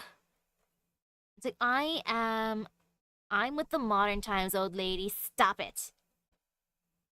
The ice and snow melt into a single point on the river. Ya falls in the boat and hits the cold, hard ground.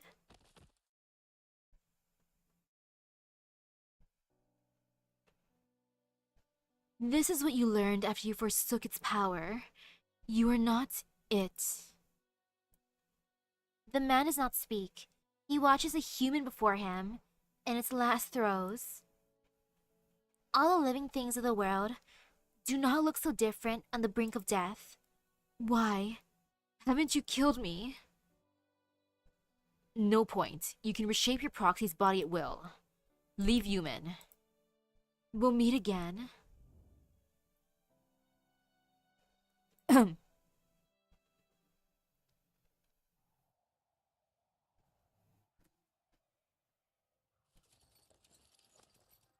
Sir, the initial damage report is in. Casualties? All civilians on the east side were safely evacuated to the west side. Half of the Imperial Astronomical Bureau casters deployed to the inner city to deal with the secondary storm were injured. Also, on scene were Miss Lin of Lungmen and his daughter. Were Mr. Lin of Lungmen and his daughter, Envoy Lin. Mr. Lin suffered serious injuries. He's being treated at the army hospital. All of Yumen owes Mr. Lin a great debt. Spare neither money nor manpower. Yes, sir. Damage to buildings. The west side was unaffected. A number of buildings were damaged by the storm in the east and north sides. The east side took the brunt of the storm. 2 of the 4 guardians were damaged beyond economical repair and had been detached by the Tianqi. Part of the foundation wall has been severely warped. Emergency repairs are in progress. About 60% of all city defensives have been damaged. The Tianqi's assessment? Initial estimates are that it will take at least 2 months before Yumen can move again, even with full effort devoted to the repairs. Oh, that's actually not as bad. I mean, the other estimate was like 6 months. 2 months. Slightly better than pre-catastrophe estimates. Here are my orders. The entire army will remain alert for potential afterstorms. Continue to assess damage and treat the injured. Erect emergency shelters to house the evacuated population. Yes, sir. And the Shanghai Zong, they attempted to cause chaos by attacking city defenses and harassing people. Most have been brought to justice by the patrol battalion's prompt intervention, assisted by civilian volunteers. Only a few managed to escape through the gaps in the damaged walls. I see. I mean, technically it's not 0 casualties if we count the Shanghai Zong. However, we have not found the Shanghai Zong leader responsible for the assassination attempt at the barracks. Search efforts are underway. She did not show herself? Strange, given her ability. What of the Grandmaster? The Grandmaster visited the Sword Forge. He has not been seen since.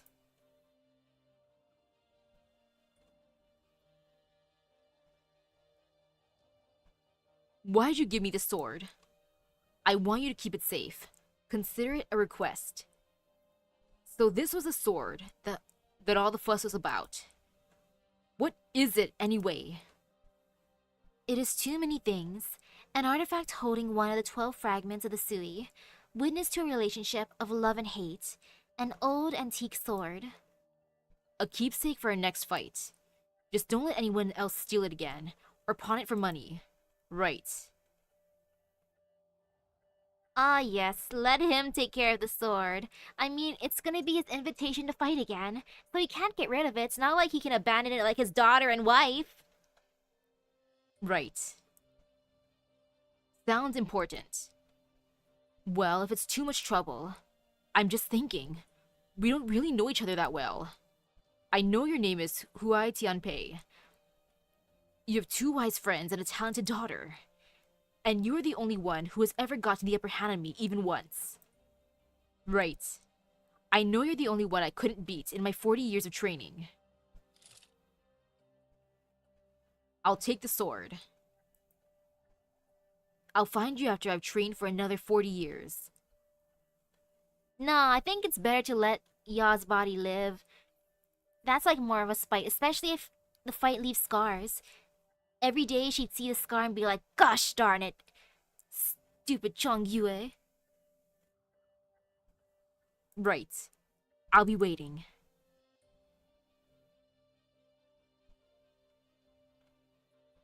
Excuse me, doctor. How much does the man who works at your clinic owe you? I'll pay it. Wow, she's paying for her dad's bills. His debt. What a good daughter. Nah, he worked that off ages ago. It was a convenient excuse to take him in. Better for him to be here mending people's bones than out there breaking them. Thank you. For everything.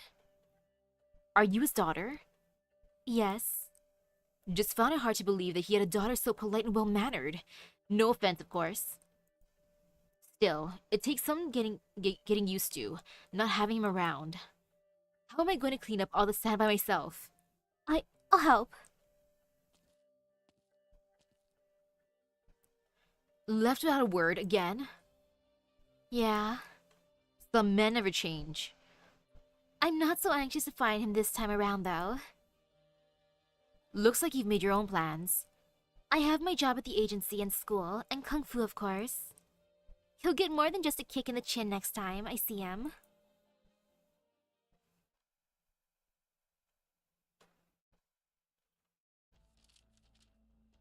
Oh, back to them. Orders from above. We have our next mission. We'll go once we've rested and recovered.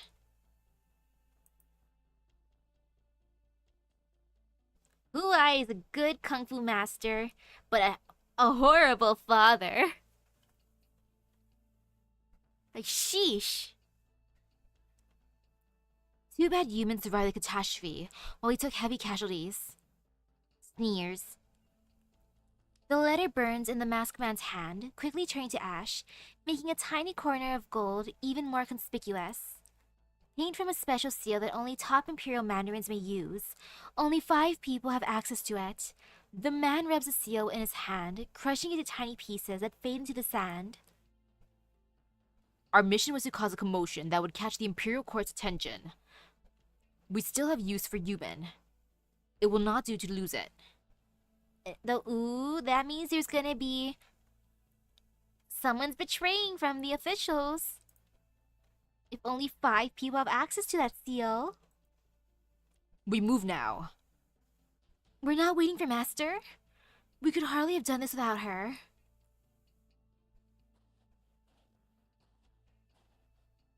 It's the D-Beast. Master's back. Careful. Who in human could have injured you like this? A man. What else did you hear? Eerie roar. How long? Eerie roar. 2 months? That's enough. I know where it is. What are you? Master, I'm afraid we must part here. Suit yourself. Just don't get in my way.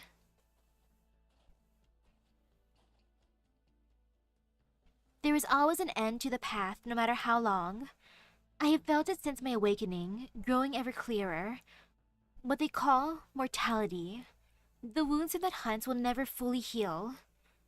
I hope you've awakened. I have little time left. I have few kin left. Let us settle this.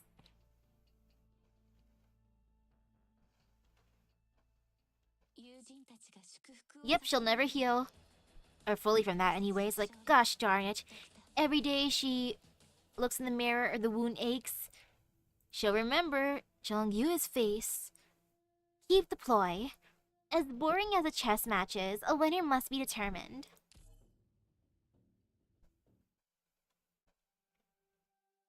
I guess we're playing chess now? How is Mr. Lean doing? The doctor says he'll be fine. It's just that his old injuries and overuse of arts have taken a toll on him. Dad is getting old after all. Sometimes I forget how long Mr. Lean has served Lungmen. Dad is not like Chief Wei. As a symbol of Lungmen, Chief Wei always stays in the public eye. But Lungmen doesn't exactly want everyone remembering that there is a Rat King of downtown. I heard Wei and Wu dragged you into this. It became my business when I chose to accept it, of my own accord. And it all turned out fine thanks to a certain someone. Tisk. This incident also helped me answer a couple of questions. Are you going to Victoria?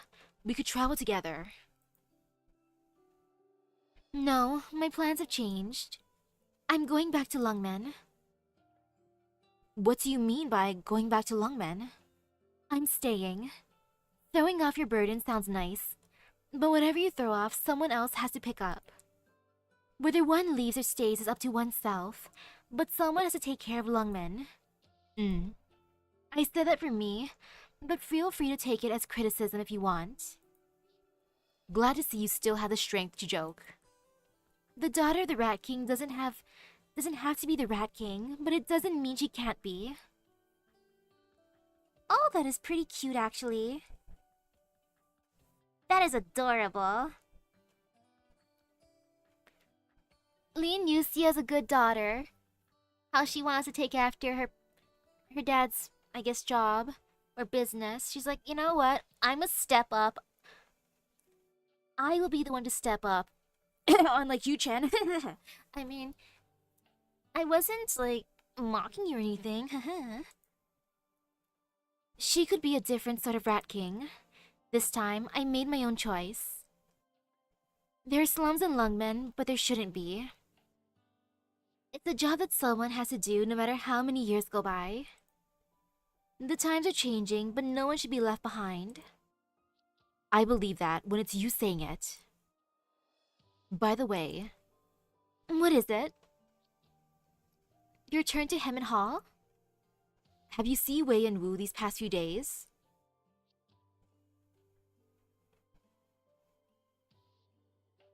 Are you leaving, Grandmaster? Yes. Once I've handed over my duties. Speaking of which, I must thank you. For what? You chose to trust Yumin, and you chose to trust my friends. It's all water under the bridge. We suffered some losses, but we should count ourselves fortunate that the situation remained under control. More importantly, I saw the people here remain united, even after so many years. Yumin hasn't changed. Man will triumph over heaven. Now I can be at ease about leaving. There's no telling when we'll meet again. Take care, Grandmaster. You too. Beware of the intrigue of the court. I will. By the way, you said something about Qian's swordsmanship yesterday. Skillful but not yet the peak of perfection. Yes, I remember. Qian has talent, but she only just started learning the Qi Xiao style recently. She has not mastered its true essence. Ah, you wanted to show off your skills. I said before that Cloud Splitting Sword was not actually Qi Xiao's ultimate move.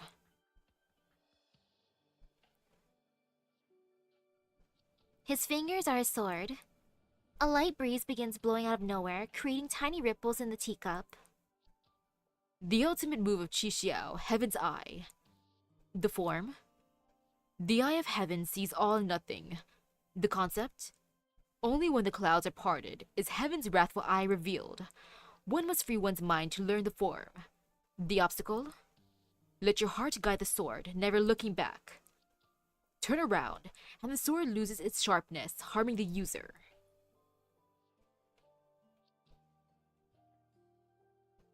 Farewell. I like how his last conversation with them is basically, well, I'm gonna tell you how awesome the sword truly is. You know, you do it like this. Not like that, but like this. Epic finger moves. That's all I wanted to talk about. Bye. See you later, Grandmaster. The breeze continues to blow, long after the chair is empty. The man gazes into the ripples in the teacup, until a smile appears on his face. I have never seen the likes of it.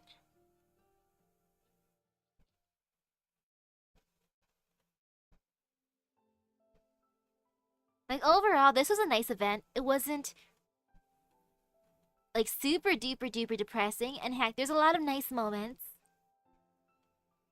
So man, I really want to recruit Dude. Like, come on, dude, let me summon you. Come in. Grand Tutor. You understand that entering Human without permission is enough to carry the suspicion of treason on its own? Yes. Lord Wei was attacked and trapped in Human, while Human travels towards the capital. We were concerned for Lord Wei's safety.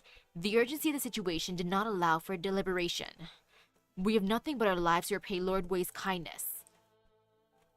Did Wei Yanwu tell you to look for him in Human if he did not return in 3 days? That is so. I can tell you now that both the assassination attempt on Wei Yanwu and the crisis at Human were accidents. There is no need to worry. I understand. Where were you when the catastrophe happened? We operated in secret, eliminating insurgents stealthily. Man, my one complaint would be I wish they brought back this one character, Mr. Boatman. I like Mr. Boatman. But then again, this is a moving city, and I doubt there's a need for a boatman here. But Mr. Boatman was cool. At least you did one thing that you were supposed to. You may go. We are not subject to the Grand Tutor's punishment. As far as the Imperial Guard is concerned, all of you are already dead. I never saw you today. Yes, Grand Tutor. You knew. From the beginning. And you never had any intention of hiding it from me. Do you not reproach me for overstepping my boundaries? The situation remained under control thanks to the young envoy you brought from Lungmen. The Grand Commandment will soon learn of this incident. Soon is not the word I would use. This is why I came to Human. There is no consensus on how we should deal with the Bestial Sui, whether we should prepare for war or reconciliation. It is hard to see the forest when one is amongst the trees. The minds of some of the parties concerned may no longer be on finding the right answer. You want to help the Lord Exorcist eliminate the insurgents out of a sense of duty to Yan. As long as you don't lose sight of it, you won't need me to tell you what to do. I will remember your teachings. You've always been a good student. I remember when I taught you and your brother. You were always a quicker learner. Ouch to the brother. Are you injured? Just a scratch. The Tumutianchi says it was you who protected the Sand Sluices. I let them get away, though. By the way, I came to say goodbye. All right. I will find a place where the sword will realize its potential, even if you're not with me anymore. I have no doubt that you will succeed. There is no more hatred between us, but I haven't given up on surpassing you. I'll come and find you when I feel ready. Like I said, anytime you feel ready. See you again.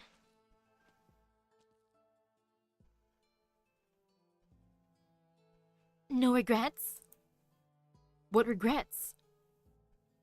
Who will she seek if one day it wakes from its dream, and you and I return to the void? She managed to let go of her obsession with vengeance at her age. She will let another one go when I'm gone and forgotten from her mind. Then the sky is the limit for her on the path to Kung Fu. Of Kung Fu.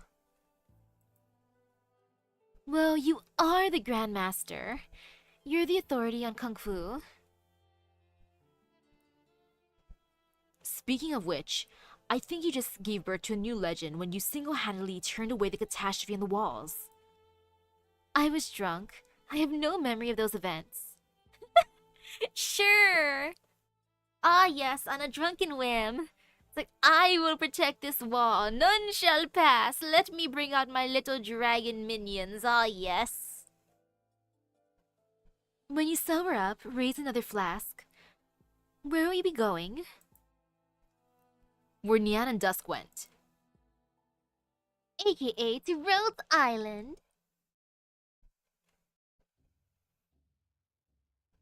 The man has been playing against himself the whole afternoon, not speaking or inviting anyone to play against him.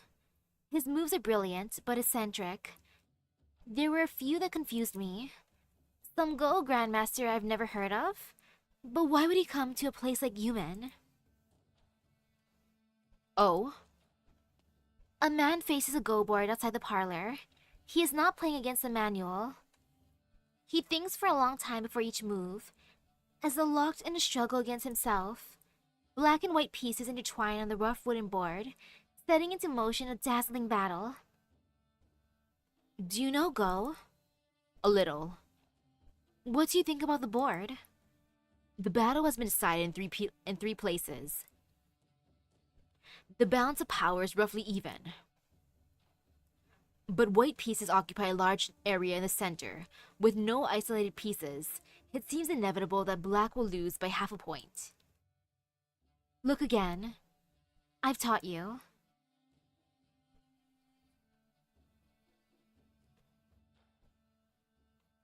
There is one Ko left in the corner. Keep deploying and take the last area.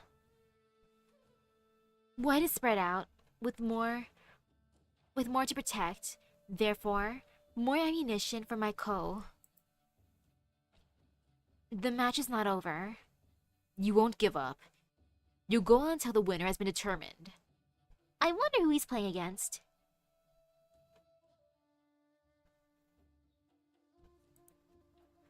The Go game doesn't matter. I'm playing against me, in order to determine a winner.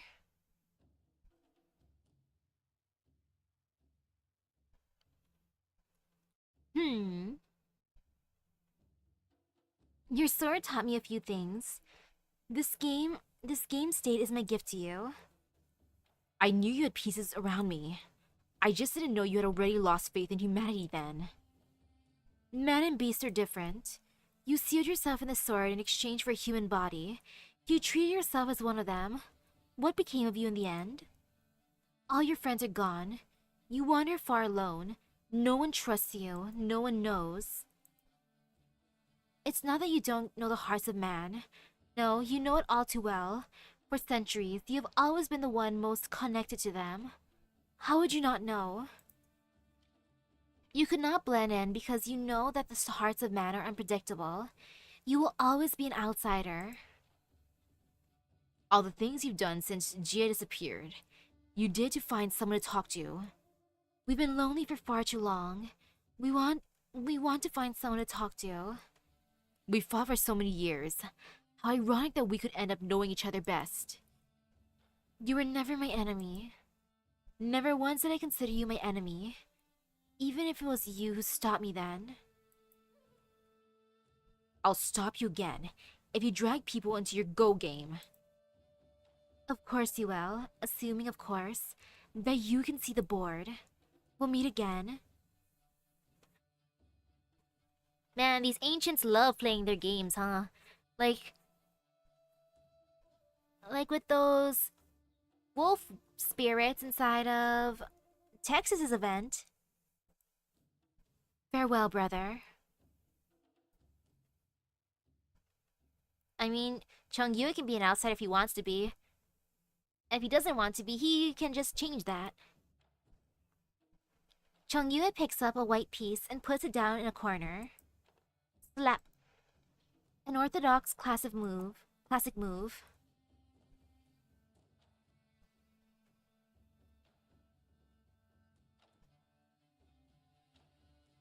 General. This is... The Grand Master planned to write the Book of Kung Fu 20 years ago, but the responsibilities of Yuman kept him busy. Work finally began on it 5 years ago, with the Grand Master dictating it to me. I finally finished editing it yesterday. It is a record of the Grand Master's observations and interpretations of all Kung Fu under heaven, every school and branch known to man. Grand Master wants you to have it. Wow, that is a nice parting gift.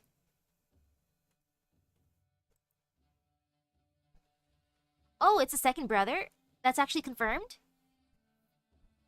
I thought it was just mysterious person, unfamiliar voice. I didn't know it was second, bro. Aw, I was kind of hoping they'd say it then.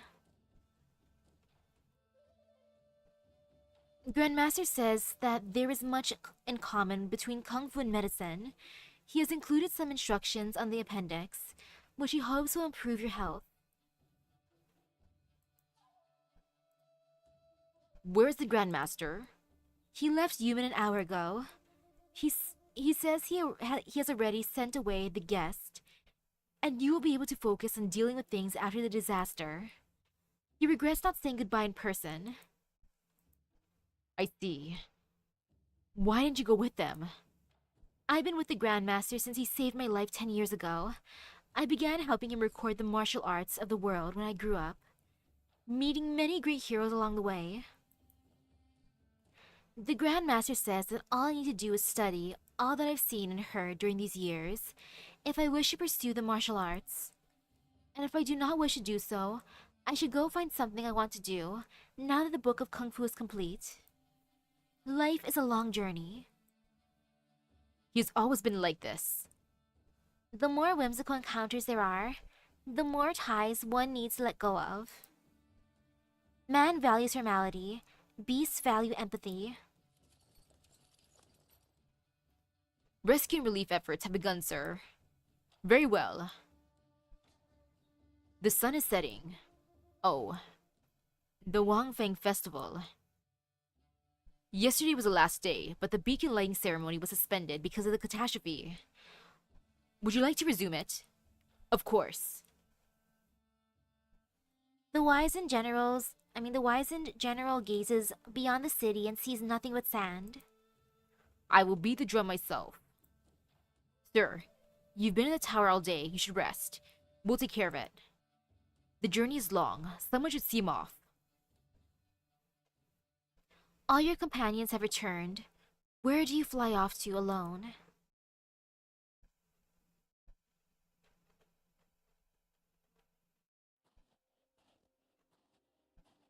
Look at him walking off. The drum beats begin.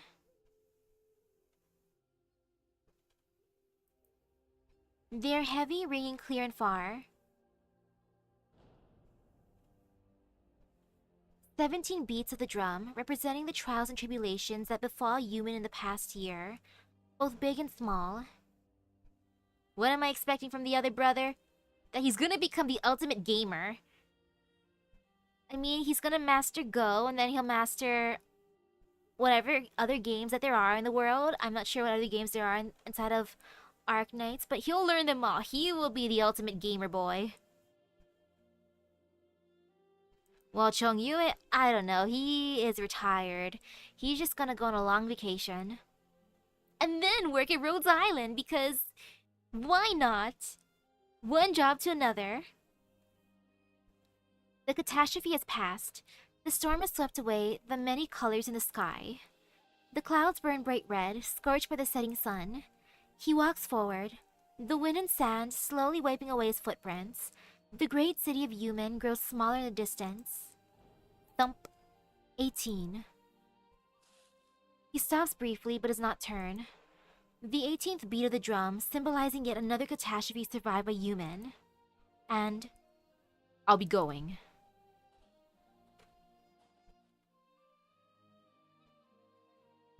great clouds by rays on all that be. Wades haze along course desolate. Are scoop the stars till stars bed fades, and like another we are alone.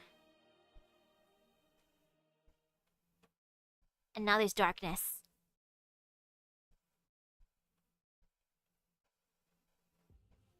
Back in the desert. We made it out. Thank you for digging up the patrol battalion's activities. Or we would have been goners inside. We got a message by D-Beast. Boss and the others have set out for the next location. We should hurry and meet up with them. Grinds teeth. Yumen, next time. Hey, isn't that the one who... You followed us? Followed? I just stopped to take a break from my way out of Yumen. But I guess fate was meant for us to meet again. Uh-oh, they're gonna get wrecked by her now. Perfect. I'll send you on your way. And then I'll be on mine. Jubai, the ultimate warrior. The next event will be focusing on her. That's cute. She will go on her epic journey of self-discovery next. I was kind of hoping that at the end they were gonna talk more about, like, Zuole would go up to his dad and be like, Dad, I kind of did the 3 jobs you gave me, aka that one job but with 3 parts. Are you proud of me, father? But no, he don't get no recognition from his dad at the end. It's okay, though. He at least befriended someone, and that means more than his papa's approval. Methinks. Sorry, Zule. In the end, you still get an L. And now time to go for the records. Scroll, scroll, scroll. I went past, I think. My bad, I'm blind. Yes, I did. There's Dusk, but I want to go for... Yeah, and wherever she be hiding from me, I will slowly scroll. You know, I could be scrolling by rarity. That'd be kind of easier. There she be. Alrighty. And then 1,000 years in a sigh. Nyan's films have oddball and bizarre stories, but occasionally she slips something a little more serious in. Ooh, more of her stories, huh?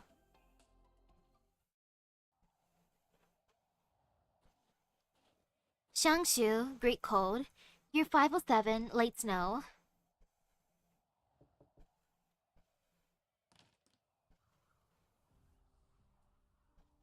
Yo, there you are. We have an agreement. 100 whole days. The snow on the way the snow on the way held one up by some nights. I would have been here even earlier otherwise. Must have what I wanted if you're back so soon then. It has been brought, the spiciest pepper in all of Shangshu. It looks like you did a pretty good job. Can't have been easy finding something this fresh through months of snowstorms. You've crouched hidden, sir, for years and years, and yet you know of blizzards in the human realm? Oh, sounds like you're getting at something. Shangshu's mountains wind long and hard. There's always some place to shelter from the winds. One traveled all over the 3 mounts and 18 peaks, visiting every household and inn, sampling one by one. You know what? Say the theory. Kitchen's over that way, ingredients and utensils are all there. Get your cook on. What kind of swordsmith is this? Very well.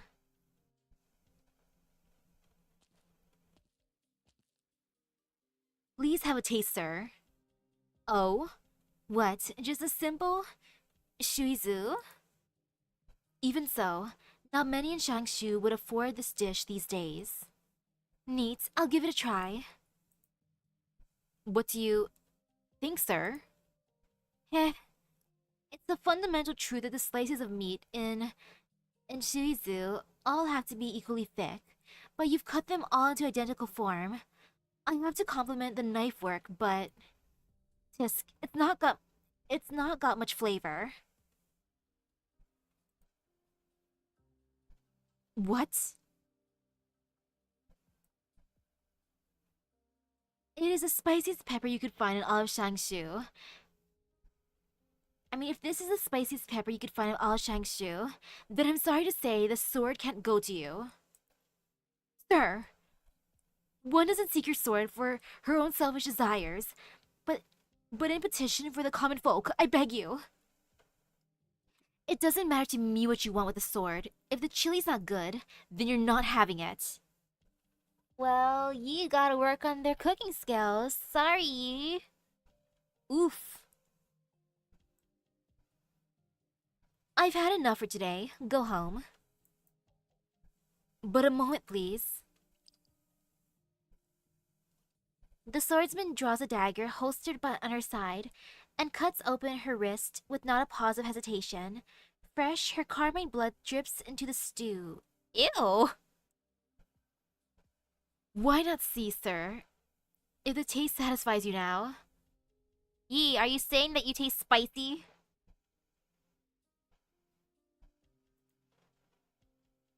They don't need battle boredom. They can do other stuff like Neon here being the ultimate script writer. Oh gosh, if they all became script writers, that'd be hilarious. Or other stuff like Dusk and her lovely scrolls. They don't gotta pit humans against humans. They don't gotta cause wars just for funsies. I mean, some of them can just fight if they're just fighting amongst themselves, but dragging other people into it, that ain't cool. That's fun. Take it. It's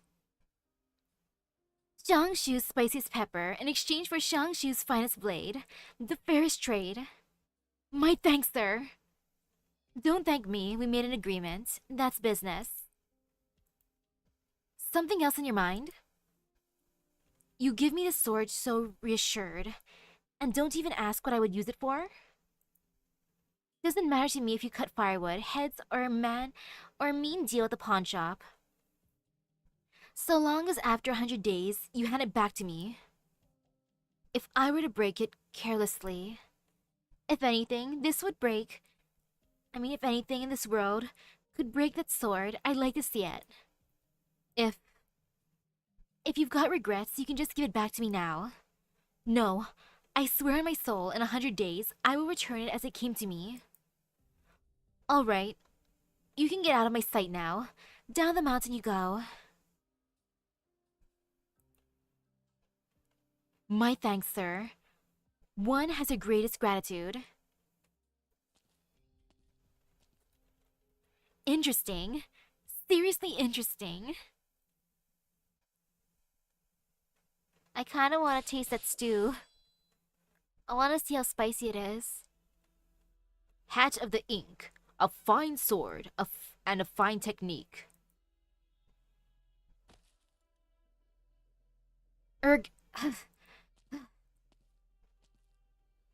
Marvelous, marvelous. That was truly beyond belief. What don't you believe? That a blind woman could outspeed your Hat of the Ink's blade, or that someone out there existed who could forge a sword to fell yours. Kelushi of the Twilight, you've lost. Uh-huh. Have I now? You said that to anyone who could produce a sword stronger than yours. You would tell how you make the divine meteorite. Now, it's time that you make good on your pledge. Huh?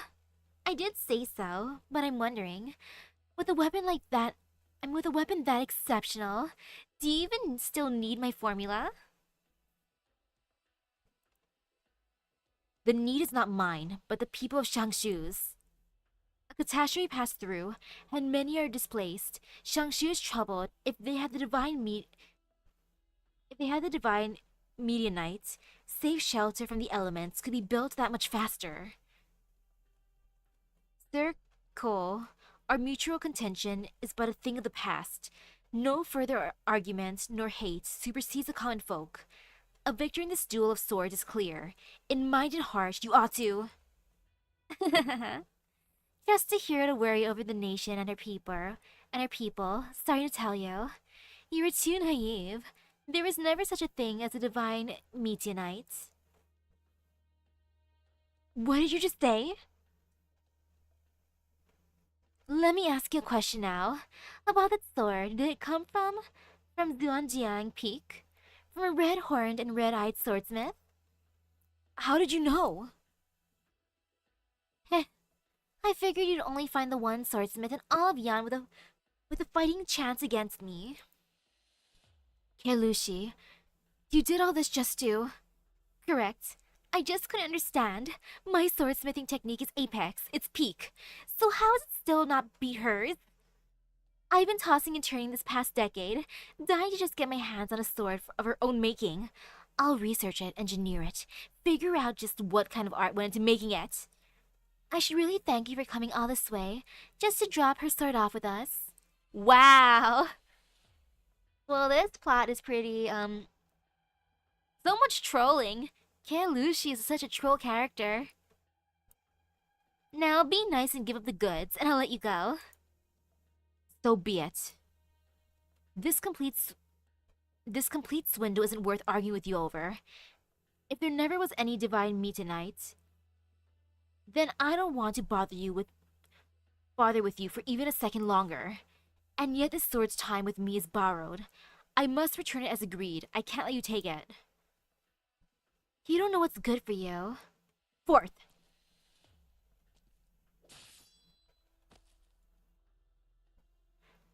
What's a single fine swordsman's limit? How many does it take? Ready.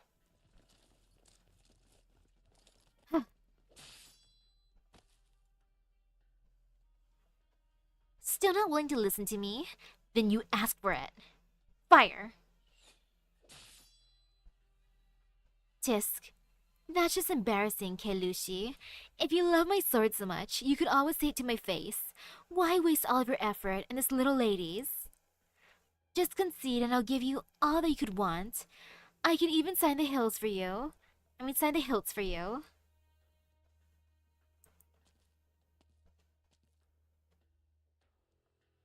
For this one, if I was in this specific film, I'd want to be one of the, or actually not one of the, I want to be the owner of this restaurant and then kick them out. Let's have a comedic moment. They're gonna be epically clashing and I'll be like, excuse you, you broke the table. Get out of here and pay for this. Nian Huihan, what are you doing here?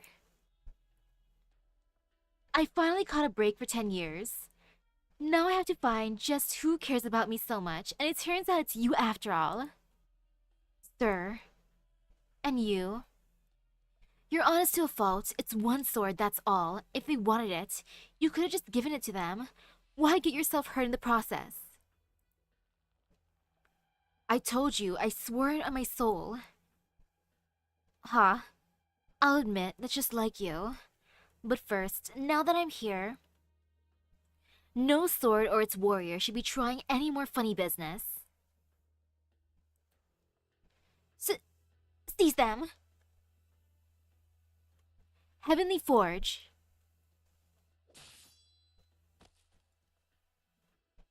So, that's it. Let's pull out any last tricks we've got on the count of 3. I truly do hate your lofty guts. Since the day I lost you 10 years ago, I vowed in secret to make you pay the price for your arrogance. What can you do? You put up some tepid competition for our line of work. I couldn't even muster much of my own desire. Heh heh. Nian Huihan, you're too conceited. You thought no one under heaven could match you in the art of the forge, and so you fossilized. This is the day that you regret laying about for the last 10 years. I'll show you the leaps and bounds of my metallurgy has taken. Come forth, Arc Beast Machina.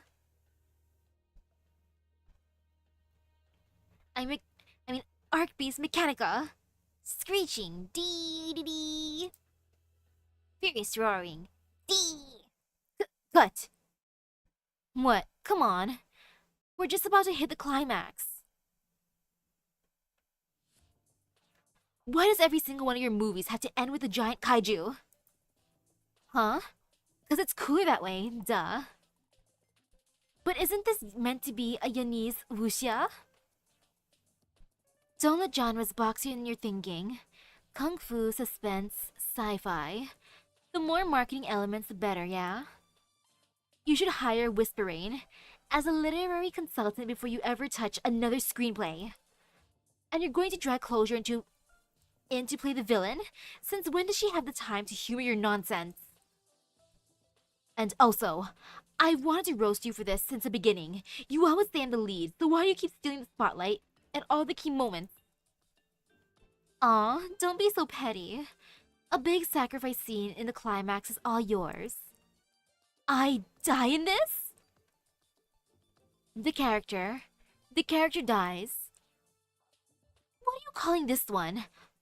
Call of the Deadly Swordswoman, or Forged in Berserk? Ruthless Sword versus the Queen of the Machines. I'm begging you now, don't slap Rhode Island's name on this movie when you distribute it, or all of our partner firms are going to question our taste. Sure, everyone's a critic these days, but do you know how much cash Rankwood rakes in each year in these kinds of movies? Convinced now? I've given up. I shouldn't be wasting my free time listening to you read these stories. I have training this afternoon. I'm off. Remember to come back to hear the ending. Like hell I will. Wait a moment. I have one more question. What parts of the story were true? Huh? Where's that coming from? The story sounds stupid to the max overall, but I also feel like some details didn't feel completely made up. Oh? So what do you think? Which parts sound real to you? Was there really a blind swordswoman?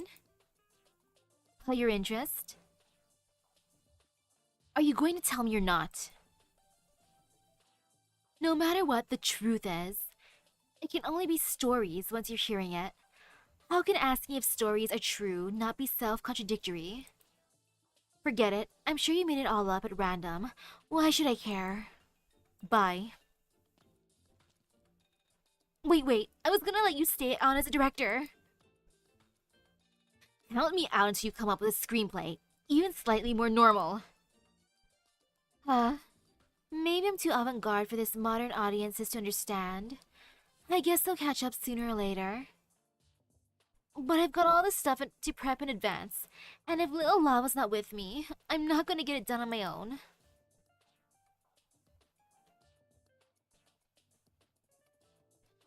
I heard people dour as they become older. Not that I believed it until now. Did the trip to Shangshu make you miss someone? What do you think? You'd say it's a touching story too, wouldn't you? I have no interest in wasting time criticizing your turgid film script. Did you grind my entire savings to a halt just to make me read this? Did you grind my entire evening to a halt just to make me read this? Fine, I've read it all. Now stop bothering me and get out. What else do you want? I want to invite you to do some storytelling. To do some storyboarding and concept art. Dream on. I swear I'm going to incinerate every last one of your garbage films while you sleep. You're all grown up now. Why do you still act like such a kid? How many years has it been? What was that? Don't be stupid. Why does it sound like you've seen straight through my story? Being too easily understood's kind of its own blow to an author, you know. Too bad we've known each other for so long. Big sis.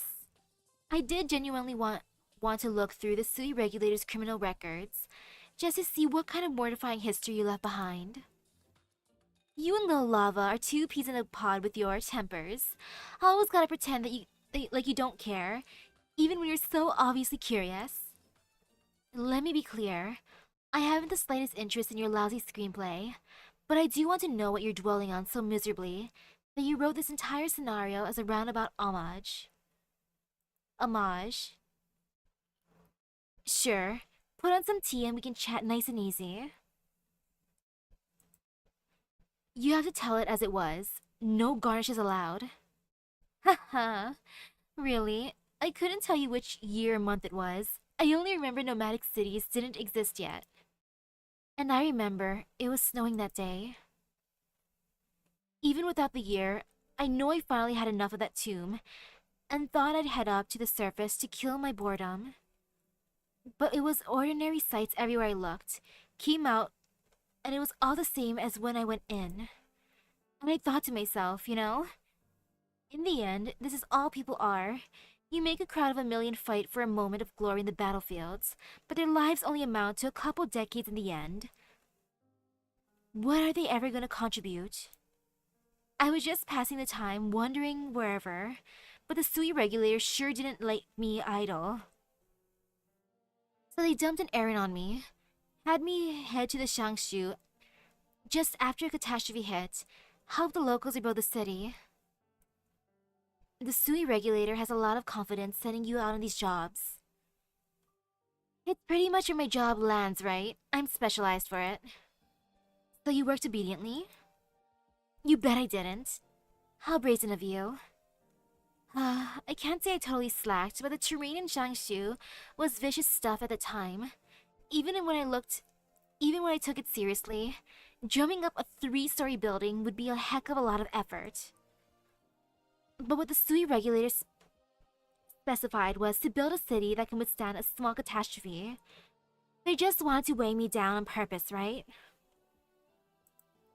So I went as I felt, helped with some small stuff sometimes, gave a demo or two. Shangshu's food really hit the spot for me, so I didn't mind staying for a while.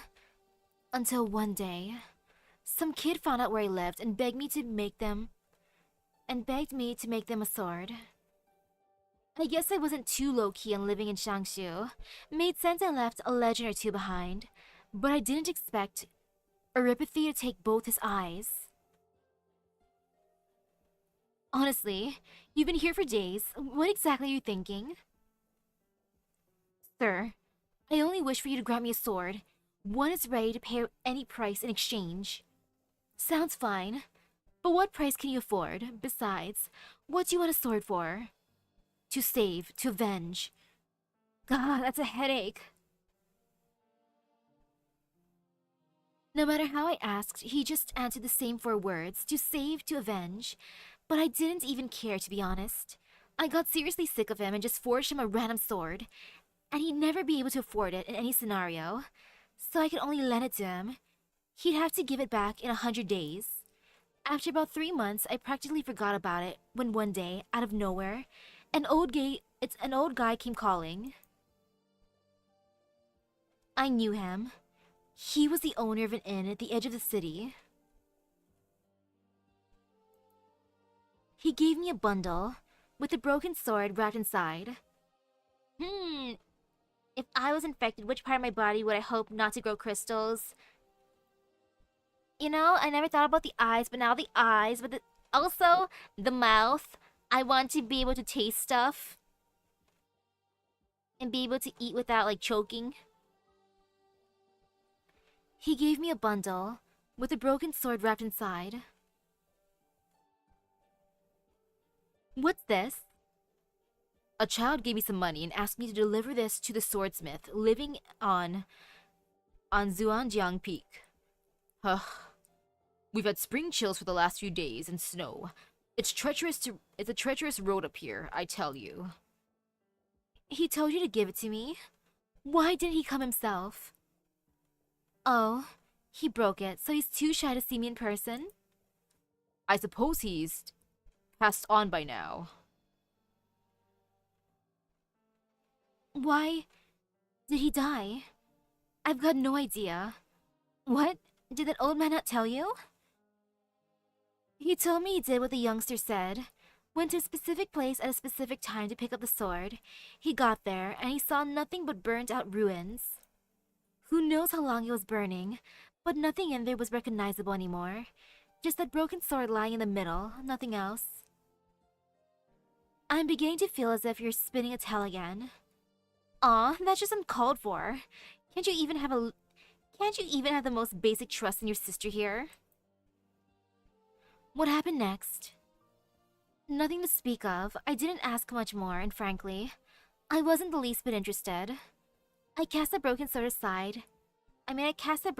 back into a new billet, and had the old guy take it down for the city craftsmen to use. If that material could teach them a thing or two, I was sure it'd improve their tech, so I considered myself even with the Sui regulator. You get bored staying too long in one place after all. I left Shangshu. And here I thought to myself, I gave them some pointers, helped them improve their art. They ought to realize Shangshu's not suitable for long-term habitation, and go find another home. Acceptable ending, by and large. Until 50 years later, I went back to Shangshu again. And in those towering mountains, I found a city. The 3 mounts and 18 peaks of Shangshu, rugged place to put passes through, and the plank walkways people set up were just one death road after another. The peaks were steep, yet they'd have a tower built at the crowning summits. Ooh, hello? Man, I want a summer version of myself, that'd be fun. The man, speaking of summer, I am scared for the next summer banners inside of Fate. Like, yo, my wallet feels fear. I obviously could have taken the credit. Thought how I didn't give them any tips. It'd be anyone's guess, the years they'd polished their tech to reach that level of understanding. But the sight of those vast walls in the sunlight, I was honestly just stunned. Not a thought like that ever came to me. I never expected to hear you say anything like that. Maybe that was the moment my thinking changed. People, they really are neat after all. I don't blame Neon for her job earlier. It's like, this is just a job to me. I'm just gonna make this kid a random sword. I'm gonna mess with him by saying, gotta return it to me in 100 days. Haha. It's like, whatever. I doubt he'll bring it back. It's like, oh, he did send it back. Oh, okay, let me just give the people a sword so they can just research my technique and build stuff. Well, I'm bored now. Bye. Is that the end? I guess so. If you have to be technical, there's still a tiny little epilogue.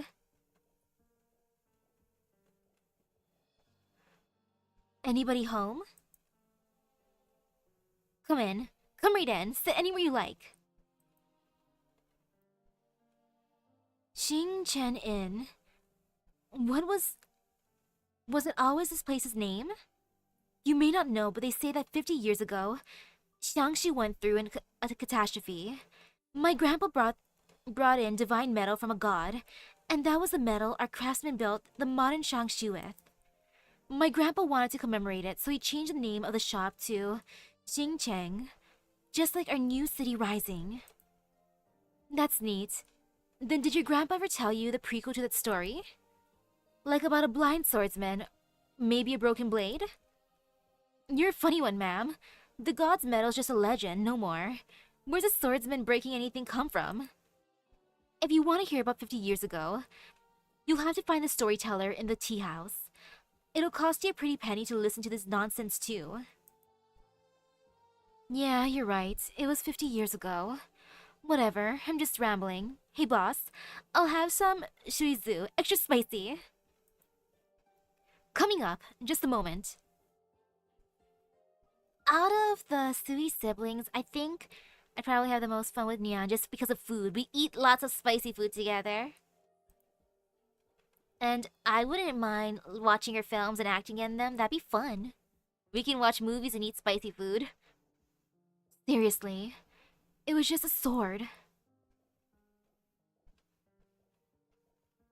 By the sound of it, you regret it? I kind of do. Do you regret not giving that boy a better sword? Or that you didn't go see for yourself just what ended him? I regret not coming out a few years earlier. All those years buried in that pitch-black tomb really was a waste of time. And who knows how much time we have left still. No matter what, you always come back to this topic. Just shrug it off like that. I mean, don't just shrug it off like that. Isn't this the biggest household argument our whole family's got? I'm tired. I'm going to bed. Hurry up and leave. And since when did you start being able to sleep again? Admit it, little sis. We're all still in a dream. It's so crammed with interesting stuff, it's got us forgetting just how fragile this dream really is. But we'll have to wake up at some point. Suit yourself. How do you plan to take a dream out with you? First, find a way to make it carry on a little longer. If we're going to wake up no matter what, then I'd like to ready up a giant firecracker and blow this dream apart with my own hands. So hey, Nyan is honoring the blind swordsman by making a movie based on him, an epic movie. And now time for Dusk's record, yay. Dawn and Dusk. He only has thought.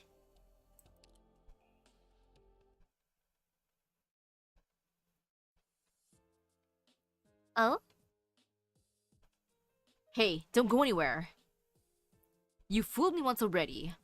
What am I going to stay for? Mr. Ron might not be any giant of the ages, but it is his absolute, exact control of his brush's weight that makes him one of the most lauded out there. This painting shows a study of Mr. Ron's energy, and has attained 3, perhaps 4/10 of it. But the strokes are crooked, the body's fray from the form, and the form makes no attempt to join. You have a sense of honor. You have a sense of humor to tout this as genuine work, don't you?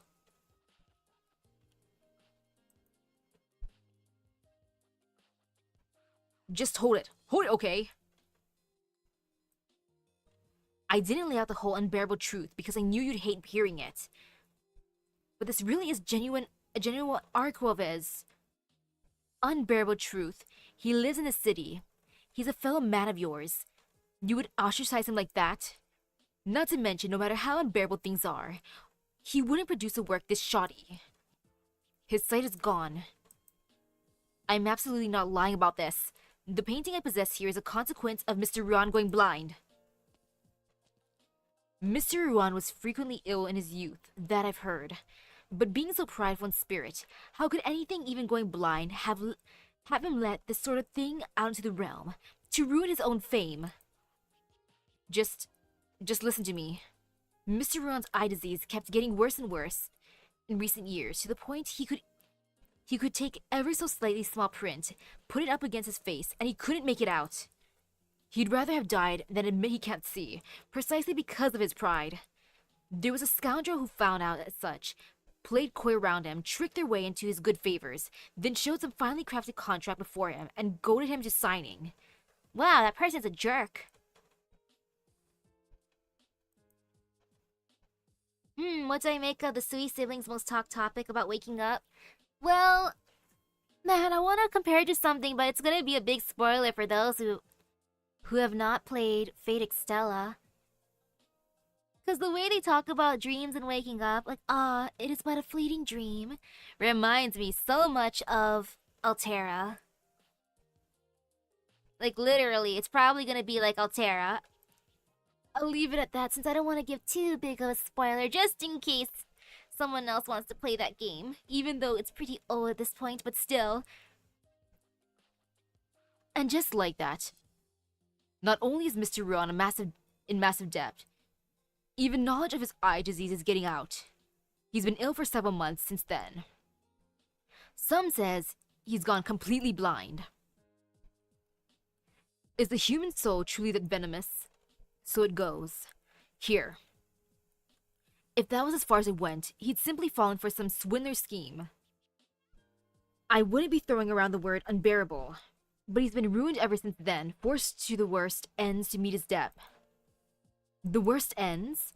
His paintings have lost all value since going blind. The experts won't give him a second look. He even started going by the blind painter circus act, soliciting the wealthy here to watch him paint in exchange for their charity. To be fully honest, nothing he paints now goes for much of anything, not any more than what those socialites tip him, even. The painting I have here now was procured from one of those. I like how he just walks off mid-sentence. Eh? Where'd you go? And heck yeah, I'd be changing my form all the time if I could do that. That'd be fun.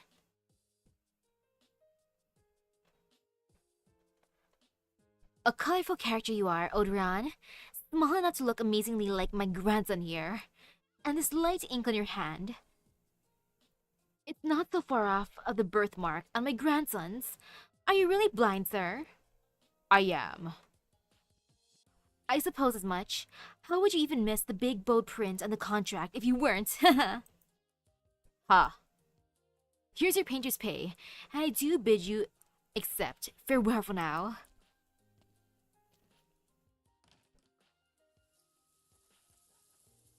So the proprietor was not wrong. The state of Mr. Ruan truly is unbearable. Who's that? A storyteller, no more. A storyteller? I merely know that Mr. Ruan is a prideful one, who would pursue utmost realism in better years, who would fixate on scenery for the days on end, yet I didn't know he would resign himself now as a peacockero within the cage, a sideshow of a beast. If you're a share of the passion here to give me a wake-up call, I appreciate your kindness. But ambitions are one's own. I'm blind in both eyes, unable to tell any longer what's fake and what's real. I'm simply struggling in my swan song. It beats falling dead on the roadside, that's all. Ruan! Oh, Ruan! Who are you? I'm the one who came to see you for painting a few days ago. Did you forget so fast? Mr. Chu, I presume. Yes, that's me. What under heaven is this scene of flower plumage you painted? The Falby's feet look like they're in pieces, and the coloring on these petals is turbid at best. You may have well flipped your palette straight onto the canvas. I showed what you drew to some experts and asked them what technique this was, how your consciousness of a form held. And can you guess what they said? They said any form conscious part of you had long devolved into the bone obsequious. Everything you paint wobbles and warps. When was the last time you laid a single firm line?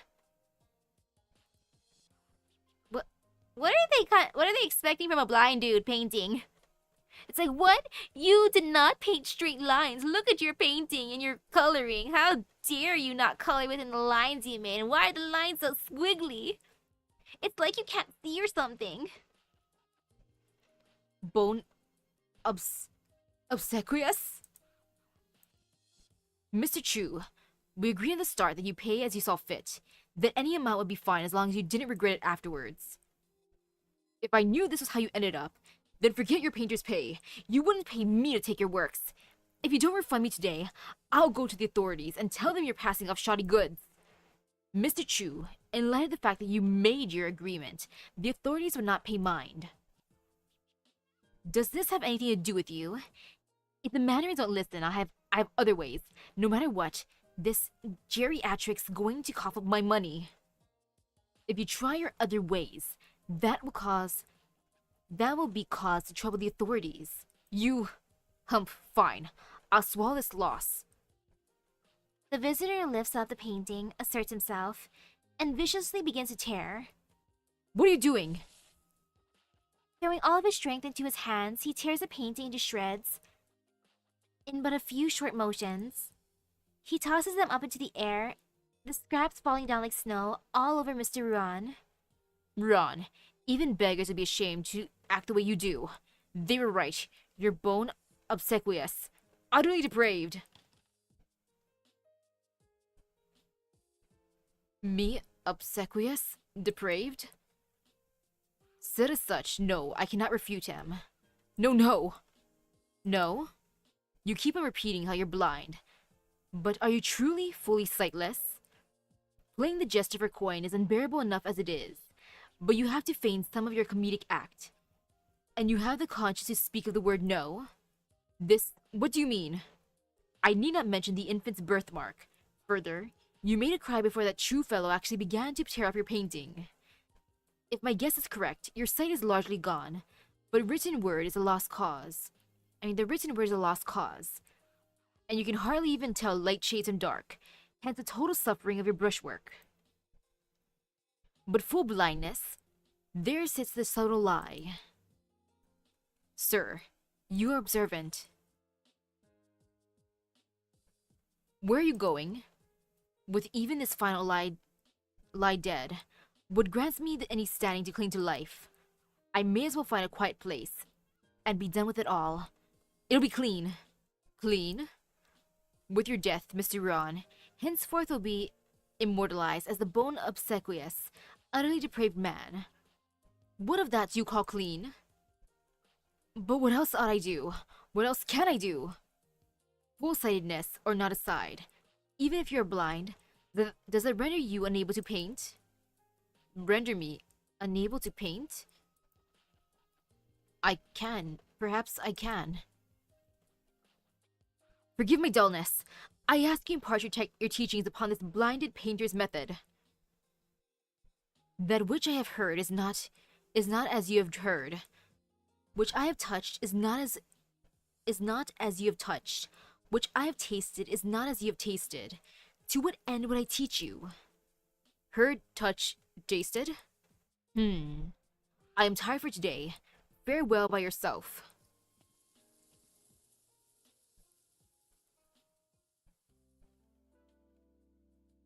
Bye, Mr. Ruan. Or not.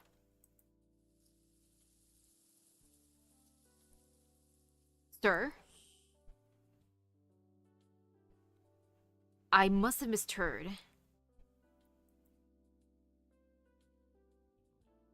Do you refer to me?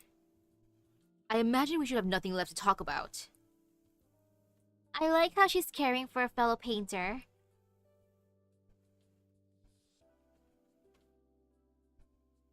I'd be remiss. Your great grace will never be engraved on my... your great grace will ever be engraved on my heart. Humph. Interesting. What grace have I done you? You imparted upon me the painting style of sound, touch, and taste, for which I was finally in these months able to paint a steadfast work. Truth be told, I was planning to invite my fellow artists to judge my new work, but didn't expect to meet you here. Now I think of it, you should be the first to appraise my painting, sir. That need not happen. What I'd like to know is, what is it that you've heard? What you've touched? What you've tasted? After you left that day, I pondered carefully about how the wealthy man jeered at me, how the merchant berated me, how you advised me. I may not see clearly, but to put the forms and expressions that I hear into paper, though it may not be so easy, was in the end a followable path. Then how would I, as you hear me, appear within your painting? You be lean and tall, an aloof man of middle age, faintly bearded, eyes lively and flickering. He can tell all that just from hearing. Now I wonder what he'd say about me. Like, sir, Mr. Ruan, paints me based on my voice. I want to know what you'll do. This counts for a little. You still hold on to some vision. To gauge my figure and silhouette would not be hard. That said, should I shut my eyes and listen carefully, you occasionally seem too like a woman of cold face and warm heart. Ahem. I blur that out, don't mind it. I don't, or rather, I have a mind for how amusing it is. Then what of touch and taste? Touch is the simplest of all. What I want to draw, I toy with in my hands, carefully feeling all around it. That which is too large, I can simply move to my desk. I can simply move my desk to the side and feel, think, and draw alternatively. As for taste, it's funny to say, but I've given the flavors of the ink cakes and paints a sample. Knowing only a single paint's flavor isn't enough, I've mixed paints according to my previous experiences painting, had someone compare, and once the color was a perfect match, I took a few drops into my mouth and committed the flavor to heart. Ew, but good for you, Mr. Ron. I mean, maybe it'll taste good. I don't know. You do not fear poisoning yourself? To pick up the brush once again, is my blessing as a great heaven. Is my blessing as great as heaven? The poison of a drop of paint is a little to fear. Like, man, you can taste certain food coloring, like, real easily, like green. For some reason, green is, like, one of the strongest tasting flavors. You could close your eyes and then take a sip of something and be like, that tastes like green. But this is even more intense. It's just flat out paint. Yummy. Enough. Knowing you strive so greatly, the painting is bound to not fall short. I'll disturb you no longer. Go.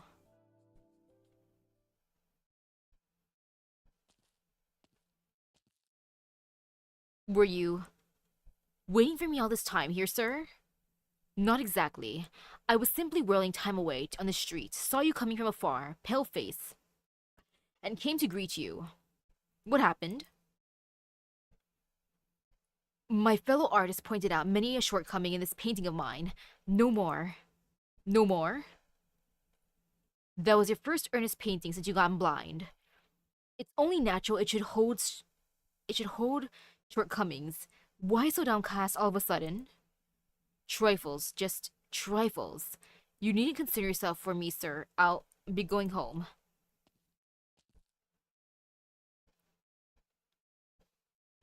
Time to follow him home and see the painting. Second rate. That much is right.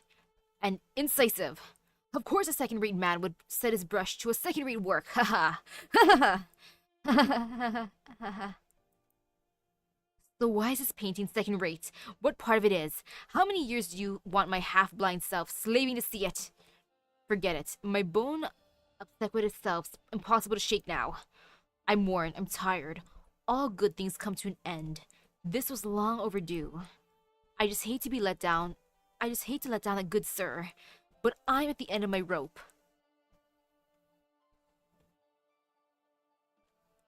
The painter, eyes clouded, raises his head and looks to the ceiling rafters. By his desk are the several bolts of tough silk that he resolved to purchase months ago. After he finished painting before setting out, he imagined scenes of all kinds. Warm ones, ice-cold ones that would make one blush with shame. The one scene he didn't imagine was that they would look at his painting, then look at him and fall silent for a good minute before one among them, whoever it was, indifferently muttered the words, second rate. The others seemed to feel that excessive, and began to make addendum to those two words. However, after they finished doing so, not one of them had actually dissented to those two words. No, man, it also seems like Dusk might have known of Mr. Ron's work based on that first interaction with the innkeeper. It's like, oh, how's a painter that I kind of liked doing now these days? What? He's gone blind and he's being used? Like, oh, heck no. And now, no longer does he see a need to paint anything on these silks. The painter stands up and throws one silk boat to the rafters.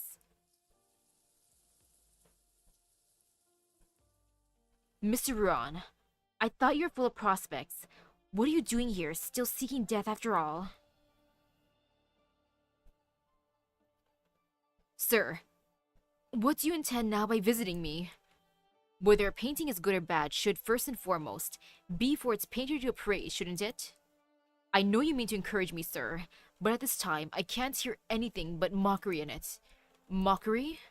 Mr. Ron, I merely ask you one question. Do you want to see how exactly the painting you made turned out or not? I'm tired. Don't let me keep you, sir. Tell me. How could I not want to? Then that makes things easier. Simply listen to me. And this evening after the hour of you, before tomorrow morning and the hour of Chen, you will be sure to see clearly and think clearly. I'm endlessly thankful for your kindness, sir. But while this is staving off may save me for a time, while this staving off may save me for a time, it won't save me for the rest of it. Man, if I was Mr. Ron, I'd be like, yo, this guy, was he like a long-term fanboy of mine or something? Is that why he's taking so much time to help me? Even more so than my friends and family?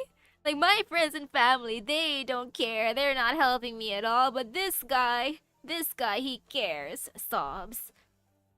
If the hour of you comes, and all I see is still an impression, what will you do then? These eyes of mine ill at their core. I've tried remedies one and all, none of which were of any use. And you can restore my sight with a simple utterance? Can something so fine be true? Do you think I'm some sage doctor? Let me tell you this, if you truly want to see clearly tonight, then come the hour of Qian tomorrow. You will lose all sight, all of it. It won't be an impression, it will be jet black. Is that the solemn truth? True and false are for you and you alone to decide. If you're willing, you can go to bed right now, and you will naturally wake at the hour of you. After the sun breaks, at the end of the night, at tomorrow's hour of Qian, you will be cut off from all that light altogether. If you're unwilling, then simply do not sleep, sit at home and do nothing, or go out and bide your time. Either way, your eyes will not be getting better. This is so sudden. If you could explain a little more thoroughly, sir. There's nothing to explain. Sleep if you like to, wake if you like to. It's not as if anyone can tell you what to do. Think it over by yourself. The painter gazes to the white bolt of fabric fluttering in the rafters, then looks back at the scroll up on his desk, and adds no words more to the air. He simply takes off his shoes, lies down on the couch fully clothed, and quickly falls asleep.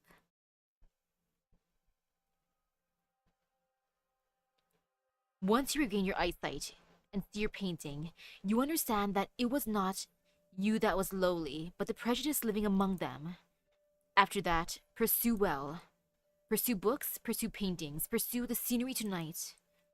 Even in a city this small, seeing it all in just a single short night is far too much of a rush. A single short night, perhaps too short to even finish a dream. For you and for me, it's just too rushed. It's gotten late and I don't want to waste a moment. I don't want to waste a moment, but it has gotten late after all.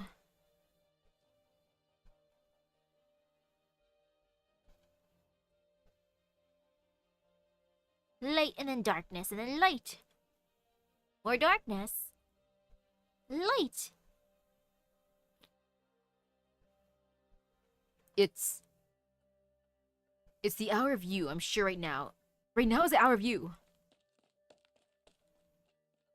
The painter springs up from the couch, rushes to his desk, and opens the painting scroll ridiculed as second rate, burning to see it and take it in. The line here is crooked. This expression here is oblique. The coloring here is somewhat gaudy. But these are all things you could fairly point out without hesitation. Why would they call this painting second rate? This painting is about on par with the works from my auspicious 20s. How is it second rate? I'm gonna find them and discuss. No. No! I only have tonight. I only have tonight!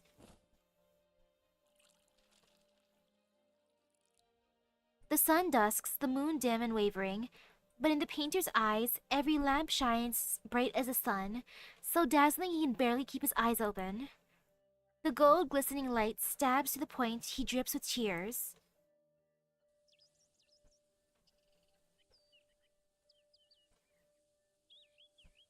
How he would love once again in this light to take in his own paintings and his treasured masterpieces, gaze at the beautiful scenery and the common masses beyond the edges of the canvas.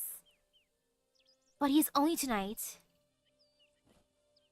He drags a silk bolt down off the rafters, pulls off a length and mounts it on his board, and in a frenzy cleans his brushes, grinds his ink, and mixes his paints. He lifts his fine brush, and before he's even thought about what to paint, his hand, so accustomed to line work, involuntarily begins to move. Just as how hounded by the night that chases relentlessly, man will involuntarily desire to flee.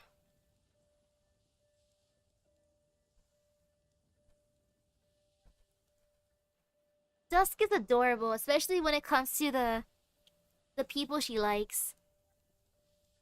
Like heck, that one lady in the scroll, her friend. That's a cute way for your friend to live on forever. Like, give her her own world to just do her thing again. That's cute. And over here, she's still helpful for this guy. Even though it's only one night, it's still one night of sight. And that's gonna be irreplaceable to him. Just as how on seeing the matter sun that sinks gently, man will involuntarily desire to give chase. Following contours and forming likeness, he suddenly remembers an absurd story he heard long ago. As night fell, a man chased the setting sun, running without stop. He ran until his sweat rained down, until he drank a stream dry, a lake dry, a great river dry, but he still continued to run without stop, because he only had tonight. The painter becomes aware of the parched sensation in his mouth and picks up the brush cleaning bowl by his side. The water within is mixed with the ink from the brushes, one muddy mess by now. He stares at this black water for a moment, then drinks it dry in one gulp. After that, thinks of nothing else. Sir, well, I guess he's thirsty, alright? He only has tonight.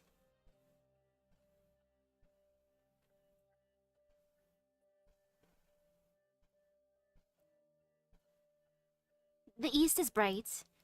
If the painter so cared, he would surely notice the storyteller's figure hidden in the shadows all along, gazing at him blankly, daring not even to breathe loudly, having watched the entire night.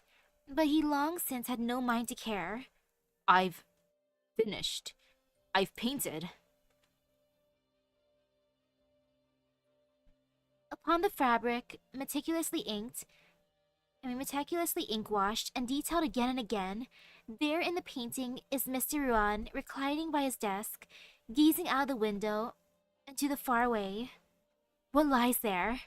Looking at the eyes of the Mr. Ruan within the painting, the Mr. Ruan outside knows. There is every light he has ever seen, from his birth to this very moment. He carefully picks up the completed painting, and relying on his familiarity with the arrangement of his room, ventures forth a step. Careful not to knock anything over. Sir, I'll go and hang the painting for you.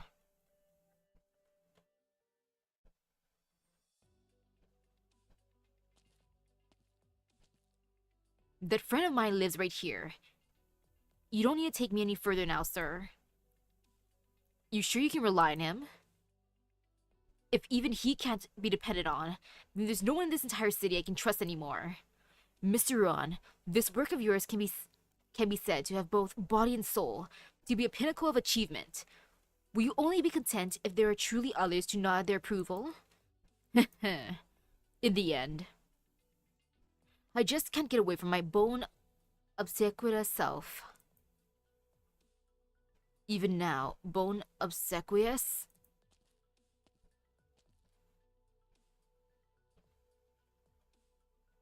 Wow, Dusk even took him here. That's so nice.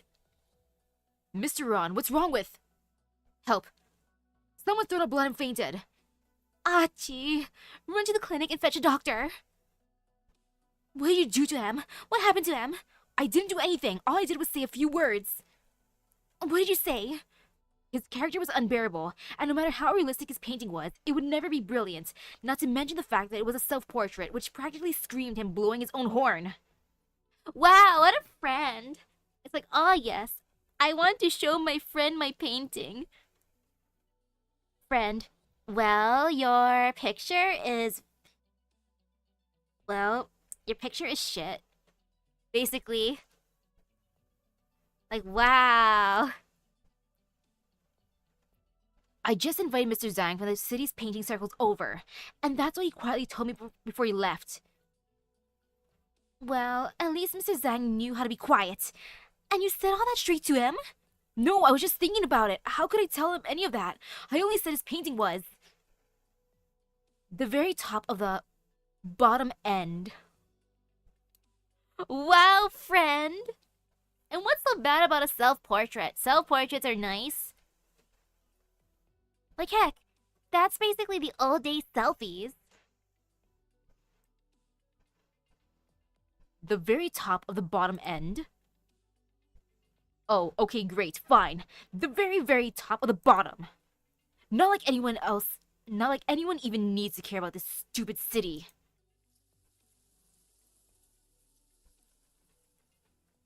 Yeah, Dusk is mad. Understandably so. Like, what the hell? I like Mr. Ron's artwork. Screw those guys. How can a being from my brush be so malicious? Forget it. You're not really malicious. You just have more on your mind than the biteys. The real scary side is someone who hasn't slept properly. I'll just call you Envy. No go. The newly named ink spirit wriggles its body, turns around and heads over to the back. The biteys and angries huddled there appear duly fearful, and scattered in a snap like smoke. Footsteps? The old bastard's in way too much of a hurry. I was just adding a few more strokes inside my own painting. Is anything ever not of interest to you? Sir? No, wait, you're not the old bastard. You're... Mr. Ron? It's been over 20 years. You're still alive? Much thanks to your blessing. I'm technically still alive for now.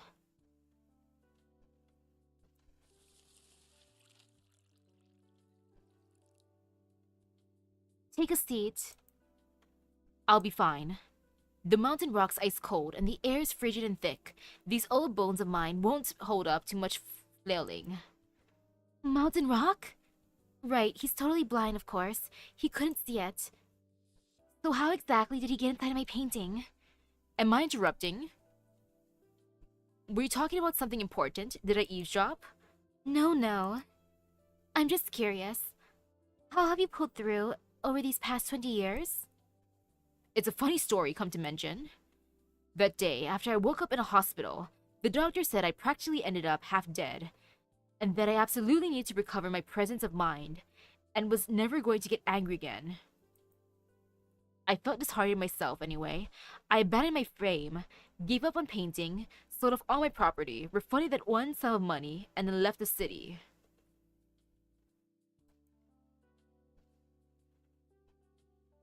Nah, he found inner peace at this point. He can't get angry anymore after all, according to the doctor. Even that painting it spilled my blood, sweat, and tears over. I sold at the lowest price to someone else. In my heart at the time, I thought, wherever I ended up, that'd be where my bones would lie. In that regard, I shouldn't have interfered so much back then. You would have been better off if I left you alone. You needn't feel apologetic, sir. When did I apologize to you again? You try to cover it, but the art of listening you imparted on me back then, I've never once let it slip the years since. Ahem. After I left, I quickly ran out of travel funds, but I wasn't 6 feet under quite yet. It pains me to say, But I had to take up the brush once again. Only this time, I don't seek out any noble or the like anymore. As long as I sit in the street with my canvas and brush, people will naturally come to me for still life portraits. And you're still the blind painter? Haha, the painter may truly be blind now, but those requesting paintings may not necessarily see it, that's all. You don't tell them? If they're satisfied with what I paint, that's good enough. What does it matter if the painter's blind or not, really? People often think I paint well and want me to draw something dead and lifeless, like their courtyard. And all I can do is confess my blindness at that point, and give them a fright. So it sounds to me like the praises still inflates you with pride? You've asked me so many questions, sir, but that one is the best. The mountain winds blow through, a light rustling from the room's furnishings in response. Do you remember that funny term, bone obsequious? I'll never forget it. I sought others' recognition by every means I could back then. As if I wouldn't survive without the nod from them, my mind to flatter seeped into my bones. They nailed me with those very two words, bone obsequious, and left me tossing and turning at night. I'm not sure if Saga's the first to go into that world, though. Like, this could be before Saga's time. Or maybe not. 'Cause 20 years have passed, that's a long time. Mr. Rurod's probably the first. Or maybe not. Dusk could have made more painter friends throughout the times. But only afterwards, once I left home, and that narrow little patch of world, did I find that it was far from just me. Everyone's either looking to please or be pleased. Is there truly anyone who'd take it all in stride? Maybe, but I haven't met them. Your life starts in infancy, following everything your parents say. Then comes youth and bowing down to your sweetheart. Then you're swept up in the prime of your life, trying to cater yourself to the current style. And once you're old, you might well be still going you might still be going senile. Or not senile, you might well still be going gentle as you can on your children. We please and please and please, but we only do it to those we worry about. Give us the recognition. And that recognition's only for our own self-comfort. I'm not a care now. When I'm flattered, yes. I'm tickled pink. When I'm berated, yes. I am the most ashamed in the land. But after a nap, I feel easy again. And what others say crosses my eyes and vanishes like smoke. At this point, only my heart's left carrying on my old bone obsequious self. Just the heart. A great swig of wine should have followed hearing your piece. Only at these times I feel it's shame that sister of mine isn't here. I have nothing to give in return after hearing your cautionary tale. Let me show you out.